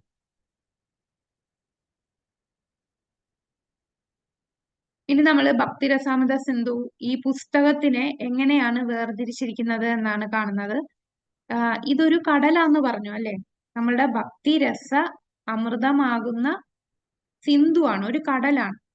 അപ്പൊ ഈ പുസ്തകത്തെ നമ്മൾ ഈ കടലിനെ 4 ദിശകളുണ്ട്. അതാണ് ഉത്തര ഭാഗം, പൂർവ വിഭാഗം, ദക്ഷിണ വിഭാഗം, പശ്ചിമ വിഭാഗം. നോർത്ത്, സൗത്ത്, ഈസ്റ്റ്, വെസ്റ്റ് പോലെ 4 ആയിട്ട് ഡിവൈഡ് ചെയ്തു. അതില് നമ്മൾ പഠിക്കുന്നത് പൂർവ വിഭാഗം മാത്രം. അതായത് ആദ്യത്തെ 19 അധ്യായം മാത്രമേ നമ്മൾ ലെവൽ 3-ല് അതുപോലെ ഭക്തിശാസ്ത്രയില് ഭക്തിരസാമൃത സിന്ധുവില് പഠിക്കുന്നുള്ളൂ. ആ ഒരു ഡിവിഷൻ മാത്രം, അതാണ് പൂർവ വിഭാഗം. ഈ പൂർവ വിഭാഗത്തിലാണ് ഭഗവത് ഭക്തി ഭേദ, ഭക്തിയുത സേവനത്തെ കുറിച്ച് പറയുന്നത്. ഇത് സാധന ഭക്തി, തുടക്കത്തിലുള്ളവർക്ക് പഠിക്കേണ്ടതാണ് 19 വരെയുള്ള അധ്യായങ്ങൾ. ഇനി ബാക്കി ഭാഗങ്ങളെല്ലാം സാമാന്യ ഭഗവത് ഭക്തിരസം, പിന്നീട് മുഖ്യ ഭക്തിരസം, ഗൗണ ഭക്തിരസം, ഇങ്ങനെ മറ്റു വിഭാഗങ്ങളുണ്ട്. അപ്പൊ നമ്മൾ ആകെ നോക്കുന്നത് ഈസ്റ്റേൺ ഡിവിഷൻ ആണ്. അതാണ് പൂർവ്വ വിഭാഗം. നമ്മൾ പറഞ്ഞില്ലേ ഈസ്റ്റ്, വെസ്റ്റ്, നോർത്ത്, സൗത്ത് അങ്ങനെ ഡിവൈഡ് ചെയ്തു. അതിൽ ഈസ്റ്റേൺ ഡിവിഷൻ ആയിട്ടുള്ള പൂർവ്വ വിഭാഗമാണ് നമ്മൾ പഠിക്കുന്നത്. അപ്പൊ ഇതിനകത്ത് ഇൻട്രൊഡക്ഷനും ആദ്യത്തെ ചാപ്റ്ററും വരുന്നത് സാമാന്യ ഭക്തി. അപ്പൊ ഈ ഒരു ഈസ്റ്റേൺ ഡിവിഷനിൽ തന്നെ 4 ലഹരികളുണ്ട്. ലഹരി എന്ന് പറഞ്ഞാൽ 4 തിരകളുണ്ട് എന്നാണ് ഇതിനെ ഡിവൈഡ് ചെയ്തിരിക്കുന്നത്. അപ്പൊ ഇതൊരു കടലാണ്.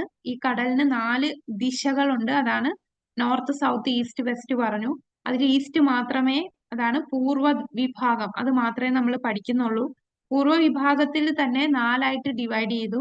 അതാണ് 4 ലഹരികൾ അല്ലെങ്കിൽ 4 തിരകൾ എന്ന് പറയും. അതിൽ ആദ്യത്തെ ഡിവിഷനാണ് സാമാന്യ ഭക്തി, രണ്ടാമത് സാധനാഭക്തി, ഭാവഭക്തി, പ്രേമഭക്തി. ഇൻട്രൊഡക്ഷനും ആദ്യത്തെ ചാപ്റ്ററും വരുന്നതാണ് സാമാന്യ ഭക്തി. അപ്പൊ നമ്മൾ ഇൻട്രൊഡക്ഷനിലുള്ള ഭാഗമാണ് ഇത്രയും നേരം പറഞ്ഞത്. ഈ ഉത്തമ ഭക്തിയിൽ വരുന്ന നിർവചനം ഇതെല്ലാം ഇൻട്രൊഡക്ഷനിൽ വരുന്നതാണ്. അതിന്റെ പ്രിഫേസും ഇൻട്രൊഡക്ഷനും കഴിഞ്ഞു. ഇനി നമുക്ക് ആദ്യത്തെ ചാപ്റ്ററിൽ എന്താണെന്ന് നോക്കാം. ശുദ്ധ ഭക്തിയുത പ്രവർത്തനത്തിന്റെ പ്രത്യേകതകൾ. നമ്മുടെ ക്ലാസ് കുറച്ച് ഫാസ്റ്റ് ആയിട്ട് പോകണമെന്നാണ് നിർദ്ദേശിച്ചത്. അല്ലെങ്കിൽ ഞാൻ ഇവിടെ കൊണ്ട് നിർത്തിയേനെ. നമുക്കൊരു 8:15 വരെ നോക്കാം, തീരുന്നത് വരെ നോക്കാം. കാരണം പെട്ടെന്ന് തീർക്കണമെന്നുള്ള നിർദ്ദേശം ഉള്ളത് കൊണ്ടാണ്. അപ്പൊ ആദ്യത്തെ അധ്യായം ശുദ്ധ ഭക്തിയുത പ്രവർത്തനത്തിന്റെ പ്രത്യേകത. 6 സവിശേഷതകളാണ് ശുദ്ധ ഭക്തി സേവനത്തിൽ നിന്ന് നമുക്ക് ലഭിക്കുന്നത്. ആദ്യത്തത് ക്ലേശ അഗ്നി, ഭൗതികമായ ക്ലേശത്തിൽ നിന്നുള്ള മുക്തി. രണ്ടാമത്തത് ശുഭത, എല്ലാ ഐശ്വര്യവും പ്രദാനം ചെയ്യുന്നതാണ്. മോക്ഷ ലഘുതകൃത്, മുക്തിയിലൂടെ ആനന്ദം ലഭിക്കുന്നു. അതായത് മുക്തി പോലും ആഗ്രഹിക്കുന്നില്ല, മുക്തിയിലുള്ള ആനന്ദം വരെ ഇതിൽ ലഭിക്കുന്നുണ്ട്. അതുകൊണ്ട് മോക്ഷം പോലും ആഗ്രഹിക്കാത്ത സ്റ്റേജാണ് മോക്ഷ ലഘുതകൃത്. സുദുർലഭ, അപൂർവമായി കൈവരിക്കുന്നതാണ് ഭക്തി എന്ന് പറയുന്നത്. സാന്ദ്രാനന്ദ വിശേഷാത്മ, ഘനീഭവിച്ച ആനന്ദം, സ്വയം സ്വഭാവത്തിന് വ്യതിരിക്തമാണ്. ശുദ്ധമായ ഭക്തി സേവനത്തിലുള്ളവർ മുക്തി സങ്കല്പത്തെ പോലും തള്ളിക്കളയുന്നു. ശ്രീകൃഷ്ണ ആകർഷിണി, കൃഷ്ണനെ ആകർഷിക്കുന്നു. ഈ 6 കാര്യങ്ങളാണ് ശുദ്ധ ഭക്തിയുത സേവനത്തിന്റെ സവിശേഷതകൾ. അപ്പൊ ഈ 6 കാര്യങ്ങള് നമുക്ക് പ്രധാനപ്പെട്ട 6 കാര്യങ്ങളാണ്. ഇത് നമുക്ക് എന്തൊക്കെയാണ് എന്ന് നോക്കാം. ആദ്യം പറയുന്നതാണ് ക്ലേശ അഗ്നി. ക്ലേശ അഗ്നി എന്ന് പറഞ്ഞാൽ ഭക്തി ചെയ്യുമ്പോൾ നമ്മളുടെ ക്ലേശങ്ങളെല്ലാം ഇല്ലാതാകുന്നു, ക്ലേശങ്ങളിൽ നിന്നെല്ലാം മുക്തി ലഭിക്കുന്നു. അപ്പൊ എങ്ങനെയാണ് ക്ലേശങ്ങളിൽ നിന്ന് നമുക്ക് മുക്തി ലഭിക്കുന്നത്? ഈ ക്ലേശം ഉണ്ടാകാനുള്ള കാരണം അവിദ്യ, ബീജം, പാപം, ക്ലേശം. ഈ ക്ലേശം വരാനുള്ള കാരണം നമ്മൾ പാപം ചെയ്യുന്നത് കൊണ്ടാണ് ക്ലേശം വരുന്നത്. ഈ പാപം ചെയ്യാനുള്ള കാരണം എന്താണ്? നമുക്ക് പാപം ചെയ്യാനുള്ള ആഗ്രഹം വരുന്നത് കൊണ്ടാണ് നമ്മൾ പാപം ചെയ്യുന്നത്. ഈ ആഗ്രഹം വരാനുള്ള കാരണം എന്താണ്? അവിദ്യ കൊണ്ടാണ്, നമുക്ക് അറിവില്ലായ്മ കൊണ്ടാണ് നമ്മൾ പാപത്തിനുള്ള ആഗ്രഹം വരുന്നതും പാപം ചെയ്യുന്നതും. പാപം ചെയ്താൽ അതിനുള്ള ഫലം നമ്മൾ അനുഭവിക്കേണ്ടി വരും. അപ്പൊ ഈ ഭക്തിയുത സേവനം ചെയ്യുമ്പോൾ ഇതെല്ലാം ഇല്ലാതാവും, നമുക്കപ്പോ ക്ലേശം ഉണ്ടാവുകയില്ല. അപ്പൊ എങ്ങനെയാണ് ഇതിന്റെ ഓരോ സ്റ്റേജ് എന്ന് നമുക്ക് നോക്കാം. അപ്പോ നമുക്കറിയാം, ഒരാളുടെ അറിവില്ലായ്മ, അതാണ് തുടക്കം. അവിദ്യ, അറിവില്ലായ്മ കാരണമാണ് പാപം ചെയ്യാനുള്ള ആഗ്രഹം നമുക്കുണ്ടാകുന്നത്. ആ ആഗ്രഹം കൊണ്ട് നമ്മൾ പാപപ്രവർത്തി ചെയ്യുന്നു. പാപപ്രവർത്തി ചെയ്യുമ്പോൾ അത് രണ്ടാകും, അപ്രാരാബ്ധവുമാകും പ്രാരാബ്ധവുമാകും. പിന്നീട് നമ്മൾ ക്ലേശം അനുഭവിക്കും. ഒരു സിമ്പിൾ എക്സാമ്പിൾ വെച്ച് നമുക്ക് പറയാം. ഒരു കോളേജ് സ്റ്റുഡന്റ്, ആ കോളേജ് സ്റ്റുഡന്റ് എന്ന് പറയുമ്പോൾ ആദ്യം സ്കൂളിലാണ് പഠിച്ചത്. സ്കൂളിൽ പഠിക്കുമ്പോൾ ആ കുട്ടിക്ക് എങ്ങനെയാണ്, സ്കൂളിൽ ഇങ്ങനെ അടക്കി വെച്ച് കൺട്രോൾ ചെയ്ത് അവിടെ പോകാൻ പാടില്ല, ഇവിടെ പോകാൻ പാടില്ല, അങ്ങനെ നമ്മൾ +2 വരെ പഠിപ്പിച്ചു കൊണ്ടുവരുമ്പോൾ കോളേജിൽ എത്തുമ്പോൾ അവന്റെ സ്ഥിതി എന്താണ്? അവന് കുറച്ചുകൂടെ ഫ്രീഡം കിട്ടുകയാണ് കോളേജിലോട്ട് വരുമ്പോൾ. അപ്പൊ ആ കോളേജിലോട്ട് വരുമ്പോ അവന് കുറെ ആഗ്രഹങ്ങൾ കാണും. ഇനി എനിക്ക് കുറച്ച് സ്വാതന്ത്ര്യം വേണം, ഇനി കുറച്ച് സിഗരറ്റ് ഒക്കെ വലിക്കണം, എനിക്ക് മദ്യമൊക്കെ കഴിക്കണം, ഇതൊക്കെ എന്താന്ന് എനിക്ക് അറിയണം, പിന്നെ ഡ്രഗ്സ് ഒക്കെ കഴിക്കണം, ഇങ്ങനെയുള്ള പല ആഗ്രഹങ്ങൾ കാണും. ഈ ആഗ്രഹങ്ങൾ വരാനുള്ള കാരണം അത് തെറ്റാണ് എന്ന് അവൻ അറിയില്ല. അറിവില്ലായ്മ കൊണ്ടാണ് അവൻ കാരണം അത് ചെയ്താൽ എന്ത് സംഭവിക്കും? എല്ലാരും ചെയ്യുന്നുണ്ടല്ലോ, പിന്നെന്താ എനിക്ക് ചെയ്താൽ? പലരും അത് ചെയ്യരുത് ചെയ്യരുതെന്ന് പറഞ്ഞാലും അത് ചെയ്താൽ എനിക്ക് എന്ത് സംഭവിക്കാനാണ്? ബാക്കിയുള്ളവർ എൻജോയ് ചെയ്യുന്നു, എനിക്ക് എൻജോയ് ചെയ്യണ്ടേ? ആ ചിന്താഗതിയിൽ അവനത് തെറ്റായിട്ട് തോന്നുന്നില്ല. മറ്റുള്ളവർക്ക് തെറ്റായിരിക്കും, അവനത് തെറ്റായിട്ട് തോന്നാത്തത് കൊണ്ട് പാപകരമായിട്ടുള്ള ആഗ്രഹങ്ങൾ അവന് വരുന്നു. ആഗ്രഹങ്ങൾ വന്നു, അങ്ങനെ ആ ആഗ്രഹങ്ങൾ, അവൻ ആ ഒരു പ്രവണതയുണ്ട് അതൊക്കെ ചെയ്യണമെന്ന്. അങ്ങനെ അവൻ ഹോസ്റ്റലിൽ നിൽക്കുന്നു. ഹോസ്റ്റലില് റൂംമേറ്റും ഇതിന് അനുകൂലമായിട്ടുള്ള വ്യക്തിയാണ്. റൂംമേറ്റ് ഇതെല്ലാം ചെയ്യുന്ന ആളാണ്. അപ്പൊ അവന്റെ കൂടെ നിന്ന് പാപം ചെയ്യാൻ തുടങ്ങി. പാപം ചെയ്യാന്ന് പറഞ്ഞാൽ ഇപ്പം മദ്യമാണെങ്കിൽ മദ്യം കഴിക്കുന്നു. മദ്യം കഴിക്കുമ്പോ ആദ്യം വരുന്നത് അപ്രാരാബ്ധ എന്ന് പറയുമ്പോ ഫലം, പാപം ചെയ്തുകൊണ്ട് റിസൾട്ട് വരുന്നില്ല. മദ്യം കഴിച്ചെന്ന് പറഞ്ഞാൽ നമുക്കറിയാം, മദ്യം കഴിച്ചു കുറെ നാൾ കഴിയുമ്പോഴായിരിക്കും നമ്മുടെ ലിവറിന് കേടുണ്ടാവുന്നത്, അസുഖങ്ങൾ വരുന്നത്. മദ്യം സേവിച്ച ഉടനെ അസുഖം വരില്ല. അപ്പൊ അത് അപ്രാരാബ്ധമായി കിടക്കുകയാണ്. അതായത് ആ പാപം ചെയ്തതിന്റെ ഫലം അവന് കിട്ടിയിട്ടില്ല. അതിനെയാണ് അപ്രാരാബ്ധം എന്ന് പറയുന്നത്. അപ്രാരാബ്ധം എന്ന് പറഞ്ഞാൽ ഫലം വന്നിട്ടില്ലാത്ത, ഫലം അനുഭവിച്ചിട്ടില്ലാത്ത അവസ്ഥയാണ് അപ്രാരാബ്ധം. പിന്നീട് അത് പ്രാരാബ്ധമാവും. പ്രാരാബ്ധം എന്ന് പറഞ്ഞാൽ എന്താണ്? ആ ചെയ്ത പാപത്തിന് ഫലം അനുഭവിക്കുന്ന അവസ്ഥയാണ് പ്രാരാബ്ധം. അപ്പൊ പ്രാരാബ്ധമാകുമ്പോ പാപഫലങ്ങൾ അനുഭവിക്കുന്നത് പ്രാരാബ്ധം. അങ്ങനെ അവൻ ക്ലേശങ്ങൾ അനുഭവിക്കുന്നു.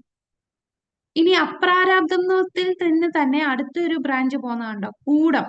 കൂടം എന്ന് പറഞ്ഞാൽ, ഞാൻ ഈ മദ്യം കഴിച്ചിട്ട് എനിക്കൊന്നും തോന്നിയില്ലല്ലോ, എനിക്ക് അസുഖങ്ങളൊന്നും വന്നില്ല, എനിക്കൊരു പ്രശ്നമില്ല, എനിക്ക് അതിൽ നല്ല ആനന്ദം ലഭിക്കുന്നുണ്ട്. അപ്പൊ അവനെന്താ, വീണ്ടും അത് ചെയ്യാനുള്ള പ്രവണത, അതാണ് കൂടം. അവൻ അതിന് ക്ലേശം അനുഭവിച്ചില്ല. ക്ലേശം അനുഭവിക്കാതിരിക്കുമ്പോൾ അവന് വീണ്ടും അത് തെറ്റ് ചെയ്യാനുള്ള പ്രവണത. ഇപ്പം കള്ളന്മാരെ എടുക്കുകയാണെങ്കിൽ, ഒരു കളവ് ചെയ്തു, മോഷ്ടിച്ചു കഴിഞ്ഞ് പോലീസ് പിടിക്കപ്പെട്ടില്ല, ആരും പിടിച്ചില്ല, കേസെല്ലാം തേച്ച് മാഞ്ഞു പോയി. അപ്പൊ എന്താണ്, വീണ്ടും ഇത് ചെയ്യാനുള്ള ഒരു പ്രവണത വരും. അതിനെ കൂടമെന്ന് പറയും. കൂടം കഴിഞ്ഞ് വീണ്ടും അതെന്താ, ബീജമായി മാറും. ആ പാപം ചെയ്യാനുള്ള വീണ്ടും ആഗ്രഹം വരുന്നു, ആ പാപം ചെയ്യുന്നു. വീണ്ടും ആ പാപം ചെയ്താൽ ഫലം വരാം, അല്ലെങ്കിൽ കുറെ നാൾ കഴിഞ്ഞിട്ടായിരിക്കും ഫലം വരുന്നത്. എന്തായാലും അത് ഫലം തീർച്ചയായിട്ടും അതിന് ക്ലേശം അനുഭവിക്കും. എന്നെ ഇപ്പൊ പിടിക്കപ്പെട്ടില്ലല്ലോ എന്ന് പറഞ്ഞ് എന്നായാലും അതിന്റെ നമ്മൾ ചെയ്ത കർമ്മഫലം അനുഭവിക്കേണ്ടി വരും. ഞാൻ ഈ പറഞ്ഞത് മനസ്സിലാവുന്നുണ്ടോ? ഹരേ കൃഷ്ണ. ഈ ഒരു സൈക്കിള് പറഞ്ഞത് ഹരേ കൃഷ്ണ. ഉണ്ട് മാതാജി. ഉണ്ട് മാതാജി. ഹരേ കൃഷ്ണ. മനസ്സിലാവുന്നുണ്ട് മാതാജി. ശരി, ഹരേ കൃഷ്ണ. അപ്പൊ ഇതാണ് ആ ഒരു സൈക്കിള്. അതില് ഇപ്പം പ്രാരാബ്ധ കർമ്മഫലം എന്ന് പറയുമ്പോൾ നമുക്ക് ഇപ്പൊ പറയാൻ പറ്റുന്ന നമ്മളിപ്പോ അനുഭവിക്കുന്ന നമ്മൾ ഈ ജന്മം ഏത് കുലത്തിലാണ് നമ്മൾ ജനിക്കുന്നത്, ചിലപ്പോൾ നമ്മളുടെ രൂപം അംഗവൈകല്യമുള്ളവരായിരിക്കും, ചിലർ പഠിപ്പ് കുറഞ്ഞ് വിദ്യാഭ്യാസം അധികം ഒന്നും കാണില്ല, പഠിക്കാനുള്ള ബുദ്ധി കുറഞ്ഞവരായിരിക്കും, ചിലപ്പോൾ മാരക അസുഖങ്ങളോട് കൂടി ജനിക്കുന്നവരായിരിക്കും, ചിലപ്പോൾ അവർ ജനിക്കുന്ന സ്ഥലത്ത് ഒരുപാട് ഇപ്പം ചില ഭൂമി കുലുക്കമുള്ള സ്ഥലങ്ങൾ, സൈക്ലോൺ വരുന്ന സ്ഥലങ്ങൾ, അങ്ങനെയുള്ള സ്ഥലങ്ങളിൽ അല്ലെ എപ്പോഴും യുദ്ധം നടക്കുന്ന സ്ഥലങ്ങൾ, അങ്ങനെയൊക്കെയുള്ള ആ ആദിദൈവികമായിട്ടുള്ള ക്ലേശങ്ങൾ അനുഭവിക്കേണ്ട സ്ഥലത്തൊക്കെ ജനിക്കുക എന്ന് പറഞ്ഞാൽ ഇതെല്ലാം നമ്മൾ ചെയ്ത കഴിഞ്ഞ ജന്മങ്ങളിൽ ചെയ്ത കർമ്മഫലം പ്രാരാബ്ധത്തിലെത്തുമ്പോൾ കിട്ടുന്നതാണ്. അതായത് ഇപ്പോ നമ്മൾ അനുഭവിച്ചു ഇരിക്കുന്ന ഫലമാണ് പ്രാരാബ്ധം എന്ന് പറയുന്നത്. അപ്രാരാബ്ധം എന്ന് പറഞ്ഞാൽ നമ്മളിപ്പോ ചില കർമ്മങ്ങൾ ചെയ്തിട്ടുണ്ട്, അതിന്റെ ഫലം എത്തിയിട്ടില്ല, അത് കുറെ കഴിഞ്ഞായിരിക്കും, ചിലപ്പോൾ അടുത്ത ജന്മമായിരിക്കും അത് ഫലമായിട്ട് വരുന്നത്. അതാണ് അപ്രാരാബ്ധം. നമ്മൾ നേരത്തെ പറഞ്ഞ പോലെ ഇപ്പം മദ്യം സേവിച്ചു കഴിഞ്ഞാൽ ഉടനെ അതിന്റെ അസുഖങ്ങൾ നമ്മൾക്ക് കാണില്ല, കുറെ നാൾ കഴിയുമ്പോഴായിരിക്കും അതിന്റെ ഫലം നമ്മൾ വരുന്നത്. അപ്പൊ അതെന്തായാലും അപ്രാരാബ്ധത്തിൽ വരികയാണ്, അൺമാനിഫെസ്റ്റ് റിയാക്ഷൻ. പക്ഷെ എന്തായാലും നമ്മൾ അത് അനുഭവിക്കേണ്ടി വരും. ഇതിനെല്ലാത്തിനും കാരണം എന്താണ്?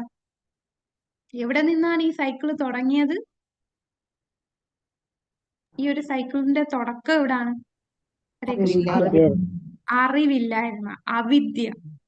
നമ്മൾ ഭക്തി ചെയ്യുമ്പോ അവിദ്യ ഇല്ലാതാകും. ഈ അവിദ്യ ഇല്ലാതാകുമ്പോ ഈ ഫുള്ളും നമുക്ക് ഇല്ലാതാകും. അപ്പൊ നമുക്ക് ക്ലേശങ്ങളും ഇല്ലാതാകും. അതുകൊണ്ടാണ് ക്ലേശ അഗ്നി എന്ന് പറയുന്നത്. ഭക്തിയുത സേവനം ചെയ്യുമ്പോൾ നമുക്ക് ക്ലേശാഗ്നി എന്ന അവസ്ഥയിൽ വരും. അതായത് ക്ലേശങ്ങൾ നമുക്ക് ഉണ്ടാവില്ല. ക്ലേശങ്ങൾ അതായത് നമ്മൾ ചെയ്ത പൂർവ്വജന്മങ്ങളെയും കത്തിച്ചു കളയാൻ സാധിക്കും. ഇപ്പോൾ നമ്മൾ ചെയ്തിട്ടുള്ള കർമ്മങ്ങളെ എല്ലാം കത്തിച്ചു കളയാൻ സാധിക്കുന്നതാണ് ഭക്തി. അതാണ് ക്ലേശ അഗ്നി. ഇനി രണ്ടാമത് പറയുന്നതാണ് ശുഭത. ശുഭത എന്ന് പറഞ്ഞാൽ മംഗളകരമായിട്ടുള്ളതാണ്. ഏറ്റവും മംഗളകരമായിട്ടുള്ള കാര്യമാണ് നമ്മൾ ചെയ്യുന്നത്. മംഗളപ്രദായകം ചെയ്യുന്നതാണ് ഭക്തി എന്ന് പറയുന്നത്. എല്ലാവർക്കും ഉപകാരപ്രദമാകുന്നതാണ്, എല്ലാരെയും ആകർഷിക്കുന്നതാണ്, എല്ലാരിലും നല്ല ഗുണങ്ങൾ പ്രദാനം ചെയ്യുന്നതാണ്, കൂടാതെ പരമമായ ആനന്ദം പ്രദാനം ചെയ്യുന്നതാണ് ഭക്തി എന്ന് പറയുന്നത്. അപ്പൊ ഈ ആനന്ദം എന്ന് പറയുമ്പോൾ 3 തലത്തിലുള്ള ആനന്ദമുണ്ട്. ഭൗതികമായിട്ടുള്ള ആനന്ദം. ഭൗതികമായിട്ടുള്ള ആനന്ദം എന്ന് പറഞ്ഞാൽ നമ്മൾ എന്തെങ്കിലും ഒരു പ്രവൃത്തി ചെയ്തു, അതിൽ നിന്ന് നമുക്ക് ഫലം കിട്ടുമ്പോൾ ഉപകാരപ്രദമായിട്ട് ചെയ്യുന്ന ആനന്ദമാണ് ഭൗതിക തരത്തിലുള്ള ആനന്ദം. ഇന്ദ്രിയ ആസ്വാദനത്തിന്, അതായത് നമ്മള് ഭൗതിക ആഗ്രഹങ്ങൾ വെച്ചുകൊണ്ട് ചെയ്യുന്ന ആനന്ദം. ഇനി ബ്രഹ്മാനന്ദം എന്ന് പറഞ്ഞാൽ ബ്രഹ്മത്തിൽ ലയിക്കാൻ ആഗ്രഹിക്കുമ്പോൾ ആ ബ്രഹ്മത്തിൽ ലയിക്കുന്നതിൽ നിന്ന് കിട്ടുന്ന ആനന്ദം. 3ാമത്തെ ആനന്ദമാണ് ഭക്തിയുത സേവനം ചെയ്യുന്നത് കൊണ്ടുള്ള ആനന്ദം. ഈ 3 ആനന്ദത്തിലും ഏറ്റവും വലിയ ആനന്ദം, പരമമായ ആനന്ദം ഏതിലാ ലഭിക്കുക? കൃഷ്ണാവബോധത്തിലൂടെയാണ് നമുക്ക് പരമമായ ആനന്ദം ലഭിക്കുക. അതിലൂടെ മാത്രമേ, കാരണം ഈ ബ്രഹ്മാനന്ദത്തിൽ നിന്ന് ലഭിക്കുന്നത് ഇത് കടല് പോലെയാണ്. കൃഷ്ണാവബോധത്തിലൂടെ കിട്ടുന്ന ആനന്ദം അത് മറ്റുള്ള ആനന്ദമൊന്നും ഇതില് കമ്പയർ ചെയ്യാൻ പോലും സാധിക്കില്ല.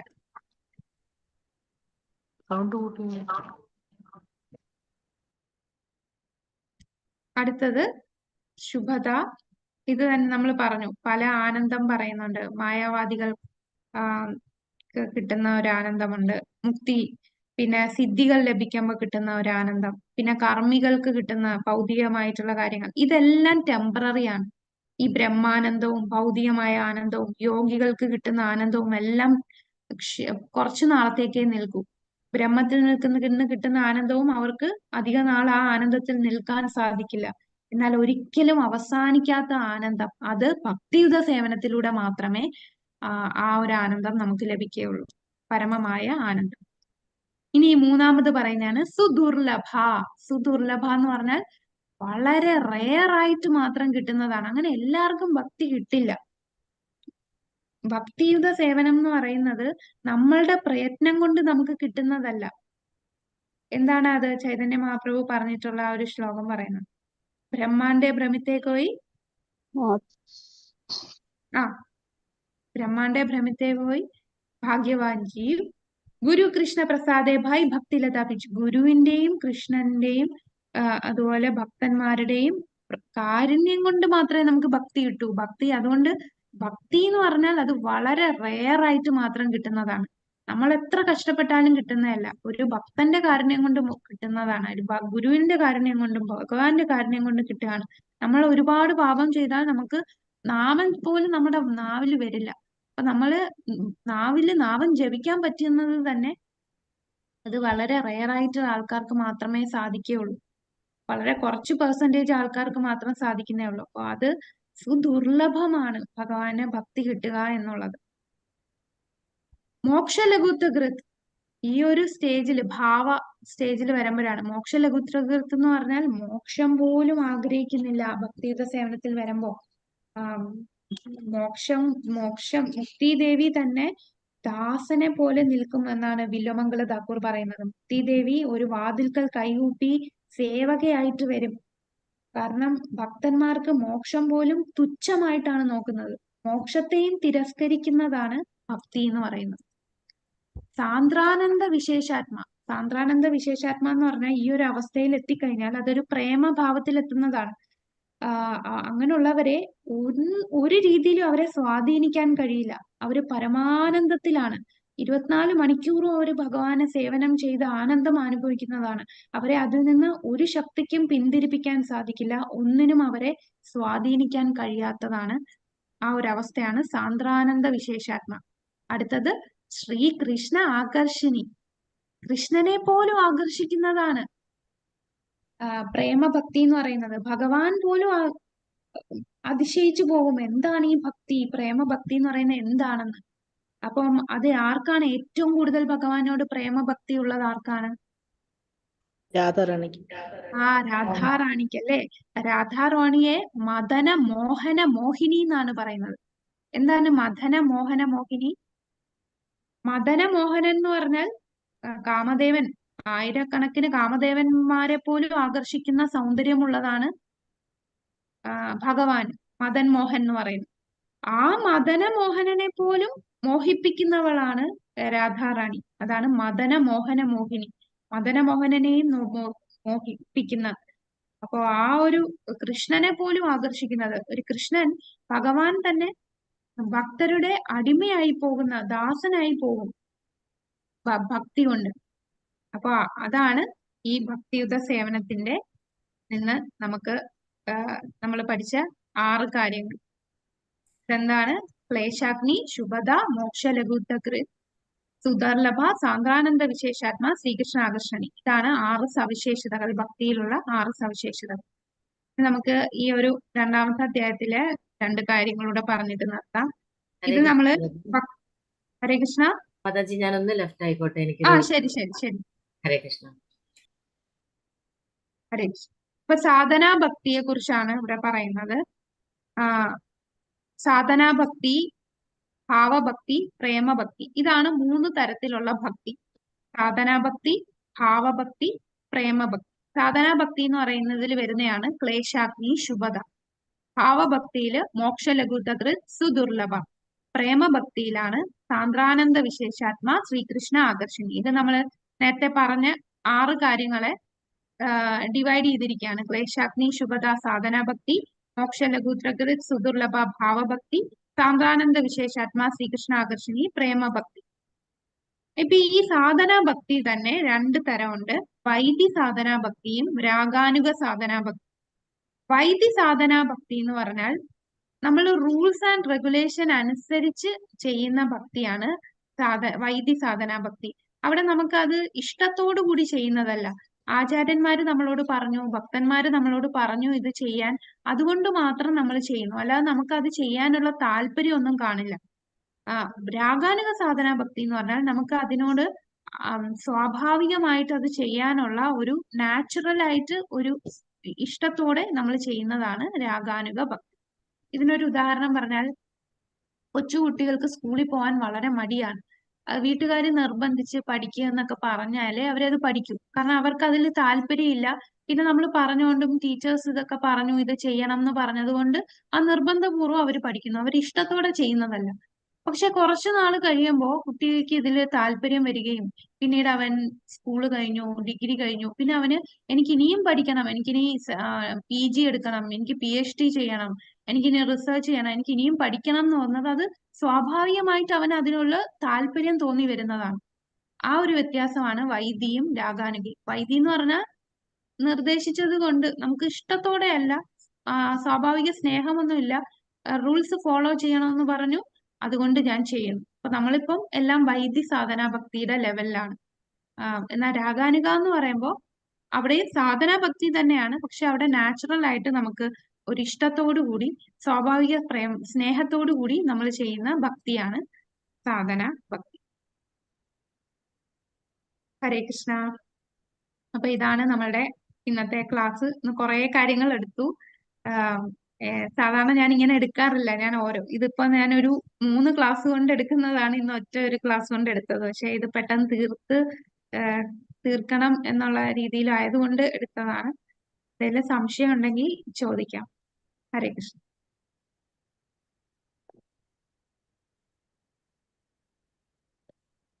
കുറച്ച് കാര്യങ്ങൾ മിസ്സായെങ്കിൽ ഒന്നുകൂടെ വീഡിയോ നോക്കിയാൽ മതി.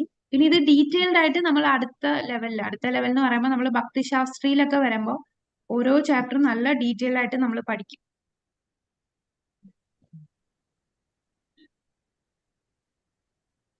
ഹരേ കൃഷ്ണ. ഹരേ കൃഷ്ണ മാതാജി. ഹരേ ആ കൃഷ്ണ. പുസ്തകം ഒന്ന് കാണിക്കാമോ? ഞാൻ ഈ പുസ്തകം ഒന്ന് കാണിക്കാമോ? കണ്ടിട്ടില്ല ഈ പുസ്തകം, ഞങ്ങളുടെ കയ്യിലൊന്നും ഇല്ല. ഓക്കെ, ഞാൻ ഗ്രൂപ്പിലെ പുസ്തകത്തിന്റെ ഫോട്ടോ എടുത്ത് അയച്ചുതരാം കേട്ടോ. എന്റെ മതി കയ്യിൽ. മതി മതി. ആ കൃഷ്ണ മാതാജി, മാതാജി ഞങ്ങൾ അറ്റൻഡൻസ് ഇടണോ? ഇപ്പം പുതുതായിട്ട് കയറിയൊരു ഇട്ടോളൂ മാതാജി. ഇടണോ? ഓക്കെ, ഇട്ടില്ലായിരുന്നു. കാരണം ഇനി അടുത്ത ബാച്ചിൽ മാതാജിക്ക് ഭക്തിരസാമൃത സിന്ധു ഈ ബാച്ചിൽ അറ്റൻഡ് ചെയ്യുവാണെങ്കിൽ അടുത്ത ബാച്ചിൽ ഇത് അറ്റൻഡ് ചെയ്യണ്ട. ഈശോപനിഷത്തും ഉപദേശാമൃതവും മാത്രം അറ്റൻഡ് ചെയ്താൽ മതി. അപ്പൊ ഈ അറ്റൻഡൻസും അതിന്റെ അറ്റൻഡൻസ് കൂടെ നോക്കിയിട്ടായിരിക്കും നമ്മൾ സർട്ടിഫിക്കറ്റ്, ക്വിസും ഒക്കെ നോക്കിയിട്ട് സർട്ടിഫിക്കറ്റ് തരും. ക്വിസ് അന്നേരം ചെയ്യണോ നമ്മള്? ക്വിസ് ചെയ്യാൻ പറ്റുമെങ്കിൽ ഇതിന്റെ ചെയ്തോളൂ. എനിക്ക് തോന്നുന്നു ക്വിസ് കണ്ടിന്യൂസ് ആണ്, കാരണം മനസ്സിലാവത്തില്ല അല്ലെങ്കിൽ അത്. ഓക്കെ. അപ്പൊ ക്വിസ് അടുത്ത ബാച്ചിൽ തുടങ്ങുമ്പോ ചെയ്താൽ മതി കേട്ടോ. ഓക്കെ മാതാജി. ഹരേ കൃഷ്ണ. ഹരേ. ക്വിസ് ചെയ്തോളാൻ പറയണേ അമ്മിണി മാതാജിയെ. പിന്നെ അടുത്തതിന്റെ പിന്നെ ചെയ്താൽ മതി.